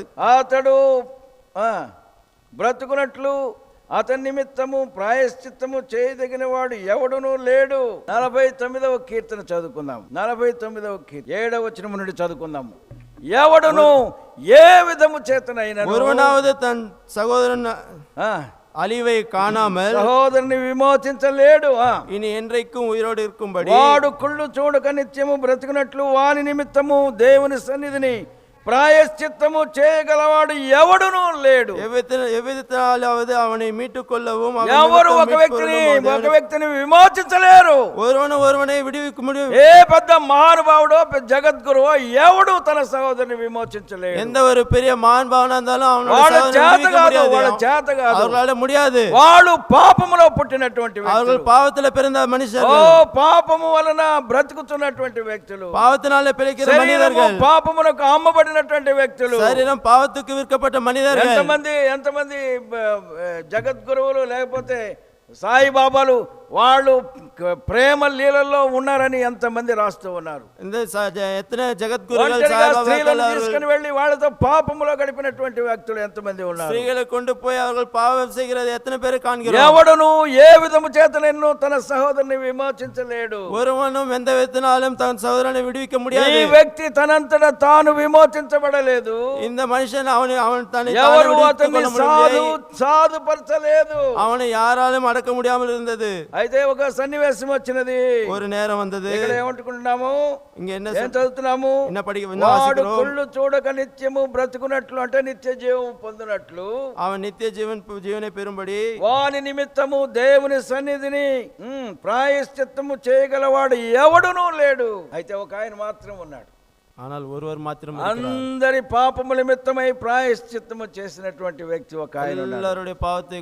ఆయన క్రీస్తు ప్రభువు. క్రీస్తు ప్రభువు அவர்தான் கிறிஸ்து ஆண்டவர். యేసు ప్రభు అతని దగ్గరికి వచ్చినాడు. యేసు ఆండవర్ అతని పాపముల కొరకు ప్రాయశ్చిత్తము చేయదగినటువంటి దేవుడు అతన్ని సమీపించినాడు. அவனுடைய பாவத்துக்கு பிராயశ్చిத்த బలిగా అది అతనికి తెలియలేదు. అతనిలో ఉన్నటువంటి దయ్యములు అతని యేసు ప్రభు వ్యతిరేకంగా పోరాడుతూ ఉన్నవి. அங்கே அவனுக்குள்ள இந்த பிசாசுகள் இயேசு ஆண்டவருக்கு விரோதமாக మేము పోము అంటూ ఉన్నారు. நாங்கள் போக மாட்டோம். లేదు ప్రభు ఏమన్నాడు తెలుసా, మీరు వెళ్ళిపోండి అని గద్దిస్తూ ఉన్నాడు. நீங்கள் போய் விடுங்கள் என்று. సరే పోతాం కానీ అదిగో ఆ పందుల్లోకి వెళ్తామని బ్రతిమలాడుకునే. సరే நாங்கள் போவோமானால் அந்த పందుల్లోనికి వడిగా వెళ్ళిపోయినవి. அந்த பண்டிகைகளுக்குள்ளாக சென்று விட்டது. అక్కడ మేస్తూ ఉన్నవి. அங்க பண்டிகைகள் மேய்ந்து கொண்டிருந்தது. ఎప్పుడైతే ప్రభు ఆజ్ఞాపించినాడో దయ్యములన్నీ మందలోనికి ప్రవేశించినవి. எப்பொழுது ஆண்டவர் அதை அதட்டினாரோ அப்பொழுது அது పందులు ప్రవాహములో పడి చచ్చిపోయినవి. அந்த பன்றிகள் எல்லாம் அந்த మునిగి ఊపిరాడక చచ్చిపోయినాయట. అవి మూச்சு తినరి. అయితే ఇతడు విడుదల పొందినాడు. ஆனால் ఇవన్ విడుదల పెట్టాడు. పరిశుద్ధుడైన దేవుడు అతన్ని విడుదల చేసినాడు. పరిశుద్ధముల దేవుని ఇవని విడుదల తన ప్రాణమును విమోచించుటకు ఆయన అక్కడికి వచ్చినాడు. அவனுடைய ప్రాణனை దేవుడు తన వాక్యమును తీసుకొని వచ్చి నీ దగ్గరికి వచ్చినాడు. దేవుని அவருடைய வார்த்தையை கொண்டு నిన్ను విమోచించుటకు ఆయన అక్కడే సమర్థుడైనటువంటి దేవుడు. ஒருவர் మాత్రమే ఈ లోకములో ఏ దేవత గాని దేవుడు గాని చేయని కార్యం చేసినాడు. దేవతകളും దేవతകളും పెద్ద వ్యక్తి కూడా నీకు చేయని కార్యం చేసినాడు. எந்த ஒரு பெரிய மனுஷன் உனக்கு ఆయన తన ప్రాణమును నీ కొరకు ధారపోస్తున్నాడు. அவருடைய జీవனை உனக்கு ఎవడును ఏ విధము చేతనైన తన సహోదరుని విమోచించలేడు. எந்த விதத்தினாலும் ఆయన నీ పాపముల నిమిత్తమై ఆయన పరిహారము చెల్లించినాడు. அவர் உன்னுடைய பாவத்து நிமித்தம் ఆయన చనిపోయినాడు. அவர் மரித்தார். ఆయన చనిపోక ముందు ఈ సన్నివేశమును మనం చూస్తూ ఉన్నాము. அவர் மரிப்பதற்கு முன்பாக இந்த ఆయన చెబుతా దురాత్మలకు ఆజ్ఞ ఇచ్చినాడు. அவர் அந்த దురాత్మలు వెళ్ళిపోయిన తర్వాత అతనిలో గొప్ప జయం వచ్చినది. అసుతావిలు అవనట్టు అంతకు ముందు బట్టలు కట్టుకునేవాడు కాదు, அதன் முன்பாக నెమ్మదిగా ఉండేవాడు కాదు, సాధుపరచలేదు. అతన్ని అడక பண்ண முடியாமல் இருந்தது. యేసు ప్రభు ప్రక్కన కూర్చున్నాడు. యేసు ఆండవర్ పక్కన మంచి బట్టలు ధరించుకున్నాడు. నల్ల ఆడే అతని జీవితం మార్పు వచ్చినది. அவனுடைய வாழ்க்கையில యేసు ప్రభువును దర్శించినటువంటి వ్యక్తిలో గొప్ప మార్పు వచ్చినది. యేసు ఆండవரை సంధిత மனிதனுக்குள்ள ஒரு అయితే மாறுதல் అక్కడున్న வந்தது. ఊరు వాళ్ళు ఏమంటున్నారు, ஆனால் அந்த ஊரார் என்ன మాకు சொல்கிறார்கள்? నష్టం వచ్చినది, எங்களுக்கு అழிவு ఇదిగో வந்தது. ఈ దయ్యములు పోయినందువల్ల మా పందులన్నీ చచ్చిపోయినవి, இதோ அந்த మాకు பிசாசு போனதால் எங்கள் பண்டிகைகள் எல்லாம் మా செத்தது. గ్రాసం అంతా పోయినది, మా యొక్క ఆదాయం అంతా పోయినది. எங்களோட ఆదాయం పోయిவிட்டது. ఆ కుర్రవాణ్ణి రక్షించడానికి దేవుడు అన్ని పందులను బలి చేయవలసి వచ్చినది. அந்த பையனை ரட்சிப்பதற்கு అత్తన పండుగలే అక్కడ ఉన్నటువంటి వ్యక్తులు ఏమనుకుంటున్నారు, அங்க இருக்கிற மக்கள் ఈయన మన దేశంలో ఉంటే இவர் మన நம்மளுடைய పందులన్నీ நாட்டில் இருந்தால் నిశ్చయముగా చచ్చిపోతాయి, நம்மளோட பண்டிகைகள் எல்லாம் మన நிச்சயமாக రాబడి செத்துவிடும். అంతా పోతది. நம்மளோட ఏ வருமானம் యేసు எல்லாம் ప్రభు போய்விடும். యేసు ప్రభు నమ్ముకున్న వాళ్ళు రాజ్యాంగంలో ఉంటే, இயேசு ஆண்டவர் நம்பின ராஜ்யத்தில் இருந்தால் ఓ ఇప్పుడున్నటువంటి ఏమిటది, వాడు అంత మోసం చేసినాడు, ఇన్ని డబ్బులు ముంచినాడు అనేటటువంటి స్కామ్స్ అన్ని ఉండవు ఆ దినముల్లో. యేసు ప్రభు నమ్ముకున్న వారు గవర్నమెంట్ లో ఉంటే ఈ స్కామ్స్ అన్ని ఉండవు. అందుకని క్రీస్తు ప్రభుని వ్యతిరేకిస్తూ ఉన్నారు. మేము లంచములు తీసుకోవాలి, నేను ఈ కార్యములు జరిగించాలి, మేము దీనికి అలవాటు పడిపోయినాము, క్రింద వాడి నుంచి పై వాడి వరకు మేము లంచములు పుచ్చుకోవాలి, లేకపోతే మీ దేశంలో బ్రతకలేము. నాటిలో పిழைக்க முடியாது. అందుకని అలాగే అక్కడ ఉన్న వాళ్ళు ఏమంటున్నారు, నీవు ఎక్కడుంటే మాకు లాభం ఉండదు, అయ్యా నెమ్మదిగా వెళ్ళిపోండి, ఈ ప్రదేశం వదిలి వెళ్ళిపోండి అంటున్నారు. ఒక ఆత్మ రక్షణలోకి వచ్చిందని వాడు సంతోషపడడం లేదు. ఆత్మ రక్షిపులాగా వందది గురించి నీవు ఇంటికి వెళ్ళి దేవుని వాక్యము ద్వారా బ్రతుకుతూ ఉన్నప్పుడు నీ వీటికి సెంటర్ దేవుని వాక్యము నీ ద్వారా మాకు నష్టం వచ్చిందిరా, నీవు ద్వారా మాకు నష్టం వచ్చిందిరా, ఎందుకు ఈ కార్యం జరిగిస్తావు, ఆఫ్ చేయి అంటూ ఉంటారు. అయితే ప్రభు అంటున్నాడు, నీవు నీ ఇంటికి పోయి నీ ఇంటి వారికి సాక్ష్యము చెప్పుము. ఒకప్పుడు ఎలాగున్నావో ఇప్పుడు ఎలాగున్నావో నీవు సాక్ష్యం చెప్పు. దేవుడు అతన్ని విడుదల చేసింది ఎందుకో తెలిసిన, దేవుని అవని విడుదలాకినది ఎదరికి తెలియమా, అతన్ని ఒక గొప్ప సాక్షిగా నిలబెట్టడానికి. అవని ఒక పెరియ సాక్షి. అతడు ఆ దేశము దెకపొలి అనే ప్రాంతముల అంతటిలో దేవుని సేవ చేసినాడు. అవన్ తెకపొలి పట్టణ ములుముదును దేవుని. మేము ఉద్యోగ కుటుంబలకు వెళుతున్నప్పుడు ఒక సంగతి చెప్తూ ఉండేవారు. నాங்கள் ఉయిర్మిచ్చి కుటుంబங்களுக்கு செல்லும்போது ஒரு காரியத்தை சொல்வார்கள். ఒక ఆయన సంఖ్యలు తీసుకొని ప్లాట్ఫామ్ మీదకి వెళ్తూ ఉండేవాడు. సంఖ్యలు వైతుకొండు ఈ సంఖ్యల ద్వారా నన్ను మనుషులు బంధించినారు, మక్కలని నేను ఎవరికి సాధుపరచబడలేదు, నీ జీవితం అలాగున్నదేమో తెలియలా నాకు, నువ్వు ఎవరికి లోబడినటువంటి వ్యక్తిగా ఉన్నావేమో, ఏ మనిషి మాట వినేవాడిగా ఉంటున్నావు, దైవజనుల మాటలు కూడా వినకుండా పెడచెవిని పెడుతున్నావేమో. అయితే నువ్వు ఒక విషయం తెలుసుకోవాలి, యేసు ప్రభువు నిన్ను విడుదల చేయడానికి వచ్చినాడు, నీ పాపము నిమిత్తమై ఆయన చనిపోయినాడు, తన ప్రాయశ్చిత్త బలిగా ఆయన యొక్క రక్తమును చిందించినాడు, ప్రాయశ్చిత్త బలిగా ఆయన నీ కొరకు తాను ప్రాయశ్చిత్తము చేసినాడు, నీ కొరకు తన ప్రాణమును ప్రాణమును ధారపోసినాడు, తన పవిత్రమైన రక్తమును ధారపోసినాడు. అపవిత్రత ఎరుగని దేవుడు నీ కొరకు తన ప్రాణమును ధారపోసినాడు. అశుద్ధத்தை அறியாத தேவன் உனக்காக அவருடைய ஜீவனை கொடுத்தார். ఆయన అందుకే ఈ లోకానికి వచ్చినాడు. அவர் அதற்கு தான் నశించిన దానిని వెదకి రక్షించుటకు ఆయన ఈ లోకమునకు వచ్చినాడు. ఇరందు పోనదే తేడి రక్షిక. నీ జీవితంలో ఇంతవరకు అంతా చెడిపోయినటువంటి జీవితం ఏమో నాకు తెలియదు. ఇది ఇమ్మట్టుగా ఉన్నది வாழ்க்கை కెట్ట வாழ்க்கையாக యేసు ప్రభు అతన్ని దర్శించక పూర్వము యేసు ఆండవరే అతని జీవితం అస్తవ్యస్తముగా ఉండినది. அவனுடைய வாழ்க்கை ఏమీ లాభము లేని పరిస్థితులకు వెళ్ళిపోయినాడు.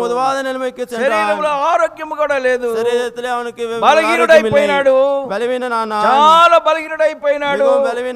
ఎవరి చేత ప్రేమ పొందదగిన వ్యక్తిగా కనపడలేదు.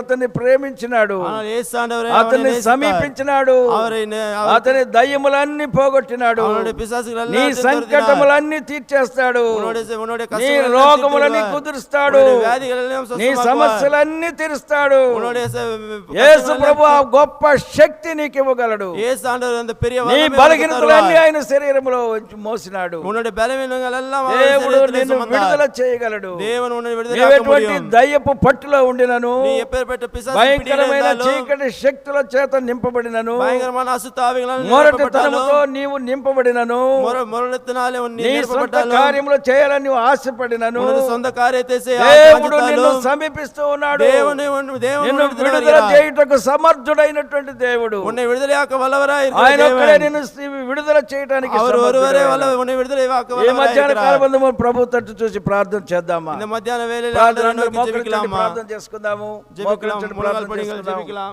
ప్రభువా, నా జీవితం ఇంత దుర్భరమైపోయినది.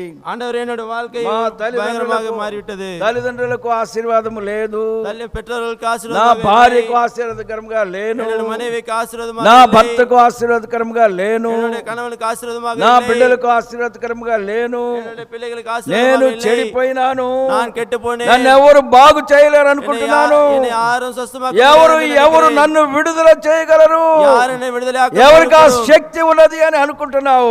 யாருக்கு அந்த வல்லமை இருக்கு యేసు ప్రభు నీ కొరకు చనిపోయినాడు. యేసు ఆండவர் ఉనకు ఆయన నిన్ను విడుదల చేయగలడు. அவரே உன்னை விடுதலை செய்ய ఆయన முடியும். మాత్రమే ఆ కార్యం அவர் జరిగించగలడు. மட்டுமே அந்த காரியத்தை செய்ய నీ முடியும். శరీరములను, ఆత్మలను, రుగ్మతలు అన్నిటినీ ఆయన కూల్చివేయగలడు. உடைய சரீரம் ஆத்மா எல்லாவற்றையும் அவர் எரித்து விட నీ முடியும். పాపము నుండి విమోచించదగిన వాడు ఆయన ఒక్కడే. உடைய பாவத்திலிருந்து விடுதலையாக்கக்கூடிய నీ அவரே. పాప జీవితము నుండి పూర్ణ విమోచన ఇస్తాడు. உடைய பாவ வாழ்க்கையிலிருந்து నీ பரிபூர்ண తలంపులు விடுதலை கொடுப்பார். మార్చివేస్తాడు. உடைய சிந்தனை மட்டும் போதும். నీ అలవాట్లను తీసివేస్తాడు. உடைய பழக்க வழக்கங்களை மாற்றுவார். నీ రోగములన్నింటినీ కుదురుస్తాడు. உடைய வியாதியிலிருந்து சுகம் கொடுப்பார். నీ బలహీనతలన్నీ కుదురుస్తాడు. உடைய பலவீனங்களை மாற்றுவார். నీ మరణము నుండి ఆయన విడుదల చేయబోతూ ఉన్నాడు. உடைய மரணத்திலிருந்து ஜீவனுக்கு ఆయన வரப்போகிறார். నిన్ను విడుదల చేయుటకు సమర్థుడైన அவரே దేవుడు. உன்னை விடுதலையாக்க வல்லவர். అన్ని దయ్యములు పట్టిన వ్యక్తిని ఎలాగ విడుదల చేస్తున్నాడు? எல்லா பிசாசு பிடித்தவரை எப்படி விடுதலை செய்தார்? అయ్యో, నిన్ను విడుదల చేయడానికి నీ దగ్గరికి వచ్చినాడు. உன்னை விடுதலையாக்க ఆయన முடியாது. దగ్గరికి వస్తున్న ప్రార్థన చేసుకుందాం. అందరూ ప్రార్థన చేయండి. எல்லாரும் ஜெபம் பண்ணுவோம். ఎవరు ఊరుకుండవద్దు. யாரும் அமைதியா ప్రభువా, இருக்க నా வேண்டாம். బలహీనతలు ఇలాగున్నవి. ஆண்டவருடைய பலவீனம் எப்படி యేసు இருக்கிறது? సర్వోన్నతుని దేవుని కుమారుడా, உன்னதமான தேவனுடைய குமாரனே, దయ్యములు కూడా వణికి చెప్తూ ఉన్నవి. அந்த பிசாசுகள் நடுங்கி నీవు சொல்லுகிறது, సర్వోన్నతుడు అయిన దేవుడి కుమారుడవు உன்னதமான தேவனுடைய குமாரன் అని చెప్తూ ఉన్నాడు. அவன் சொல்லுகிறான். దయ్యములు అలాగ మాట్లాడుతూ ఉన్నవి. பிசாசு அப்படியாக నీ నోటి பேசுகிறது. నుండి ఆ మాట రావడం లేదే. నీ నోటి నుండి ఆ మాట రావడం లేదే. என்னுடைய வாயில் அந்த வார்த்தை வரவில்லை. యేసు, నన్ను రక్షించు ప్రభువా. இயேசுவே என்னை ரட்சியும் ஆண்டவரே. నీవు సర్వోన్నతుడైన దేవుని కుమారుడవు. நீ சர்வ வல்லமையுள்ள தேவனுடைய నన్ను குமாரன். విడుదల చేయి నాయనా. என்னை விடுதலை செய்ய ఏ ஆண்டவரே. విధము చేత కూడా నేను విడుదల ஏன் పొందలేకపోతున్నాను. நான் விடுதலை ஆக்கப்படாமல் இருக்கிறேன்? క్లబ్బులకు వెళుతున్నాను, క్లబ్బులకు వెళ్తున్నాను, நான் கொக்குரில் எடுக்கிறேன். సినిమాలకు వెళ్తున్నాను, సినిమాకు పోகிறேன். వ్యభిచారములకు వెళ్తున్నాను, விபச்சார விடுதிக்கு త్రాగుడికి போகிறேன். వెళ్తున్నాను. குடிக்கிறேன். ఓ, ఎన్ని చేసినా నేను విడుదల పొందలేకపోతున్నాను. எவ்வளவு காரியம் செய்தால் எனக்கு விடுதலை இல்லை. నా పాపపు జీవితం నుండి విడుదల என்னுடைய పొందలేకపోతున్నాను. பாவ வாழ்க்கையிலிருந்து விடுதலை இல்லாமல் నేను இருக்கிறேன். పాపమునకు బానిసగా అమ్మబడినాను. நான் பாவத்துக்கு கீழாக నా விற்கப்பட்டிருக்கிறேன். శరీరము, తలంపులు అన్ని పాప భూయిష్టమైపోయినవి. என்னுடைய சரீர சிந்தனை எல்லாம் பாவத்துக்கு ప్రభువా, அடிமையாகிவிட்டது. నన్ను విడుదల చేయండి. ஆண்டவரே என்னை விடுதலை ఈ செய்யும். మధ్యాహ్న కాలం నన్ను విడుదల చేయి ప్రభువా. மதிய நேரத்தில் என்னை விடுதலை నా செய்யும் కొరకు నీ ஆண்டவரே. పుణ్య రక్తంను చిందించినావంట కదా. எனக்காக நீர் ரத்தம் சிந்தினீரே. నీ రక్త ప్రభావములో నన్ను విడుదల చేయండి. உம்முடைய ரத்த துளிகளால் என்னை నన్ను விடுதலை విడుదల செய்யும். చేయండి. என்னை விடுதலை செய்யும். అందరూ ప్రార్థన చేయండి. அப்படியா ஜெபியுங்கள். అందరూ ప్రార్థన எல்லாரும் చేయండి. ஜெபியுங்கள். ఎవరు ఊరుకుండవద్దు. யாரும் அமைதியா இருக்க ఎవరు வேண்டாம். ఊరుకుండవద్దు. யாரும் அமைதியா இருக்க ప్రభువా, வேண்டாம். నన్ను విడుదల చేయము నాయనా. ஆண்டவரே என்னை விடுதலை నా செய்யும். బలహీనతలు ఇటువంటివి. என்னுடைய பலவீனம் అది எப்படிப்பட்டது? నన్ను బలహీనతలోనికి లాక్కొని పోతున్నవి. நான் அந்த பலவீனத்தில் இழுத்து கொண்டு నా போகிறேன். పాపము ఎక్కువైపోతున్నది. పాపము என்னுடைய ఎక్కువైపోతున్నది. பாவம் அதிகமாகிக் నేను கொண்டிருக்கிறது. మోయలేని భారము నా మీదకి వచ్చినది. నేను మోయలేకపోతున్నాను. நான் சுமக்க முடியவில்லை. ఓ, నేను కృంగిపోతున్నాను. நான் சோர்ந்து போகிறேன். కొన్నిసార్లు చాలా హృదయంలో చాలా దెబ్బతినిపోతున్నాను. ஒரு சில நேரத்தில் இருதயத்தில் மிகவும் నేను அடிபட்டிருக்கிறேன். నిస్పృహలోను, నిరాశలోనికి వెళ్ళిపోతున్నాను. நான் சோர்ந்து போய் நம்பிக்கையற்ற நிலைமையில ప్రభువా, இருக்கிறேன். నన్ను విడుదల చేయము. ஆண்டவரே என்னை விடுதலை செய்யும். నోరు తెరిచి ప్రార్థన చేయండి. வாயை திறந்து ஜெபியுங்கள். ప్రభువు నీకు సమీపంగా ఉన్నాడు. ஆண்டவர் உங்க அருகில் నేను విడుదల இருக்கிறார். చేయడానికి ఇష్టముగా ఉన్నాడు. உங்களை விடுதலை செய்யும்படி అందుకని இருக்கிறார். ఆయన ఈ లోకమునికి వచ్చినాడు. அதற்காகவே உலகத்துக்கு నీవు నీ வந்தார். పాపములు ఒప్పుకున్న ఎడల நீ பாவத்தை அறிக்கை ఆయన செய்தால் నీతిమంతుడు. அவர் నిన్ను நீதிமான். విడుదల చేస్తాడు. அவர் உன்னை விடுதலை నీకు செய்வார். విడుదల ఇస్తాడు. உனக்கு விடுதலை கொடுப்பார். నీ శరీరంలో ఆరోగ్యమును ఇస్తాడు. உன் சரீரத்தில் ஆரோக்கியத்தை கொடுப்பார். తలంపుల్లో ఆరోగ్యం ఇస్తాడు. சிந்தனைகளில் வெற்றி கொடுப்பார். ఓ, అన్ని అన్నిటి నుండి విడుదల చేయగలగడు. எல்லாவற்றிலிருந்து விடுதலை செய்ய முடியும். ఆయన మీద నువ్వు నమ్మకం ఉంచినావంటే அவர் மேல நீ நம்பிக்கை ఆయన வைத்தால் ఇప్పుడే నిన్ను విడుదల చేస్తాడు. அவர் உடனே உன்னை விடுதலை செய்வார். ప్రార్థన చేసుకుందాము. ஜெபம் செய்வோம். పరిశుద్ధుడైన తండ్రి, பரிசுத்தமுள்ள பிதாவே, ఇంతవరకు నీ వాక్యములోని సంగతులు మాకు అనుగ్రహించినారు, నీకు వందనములు. இதுவரைக்கும் உம்முடைய వార్త உம்முடைய సముఖத்தில் బహు భయంకరమైన పరిస్థితుల్లో ఉన్నటువంటి వ్యక్తిని మేము చూచినాము. எவ்வளவு பயங்கரமான நிலைமையில் உள்ள ஒரு மனிதனை நாங்கள் பார்த்தோம். తాను తాను విడుదల చేసుకోలేని పరిస్థితిలో ఉండినాడు. தன்னைத்தானே விடுதலை செய்ய முடியாத நிலைமையில் இருந்தார்.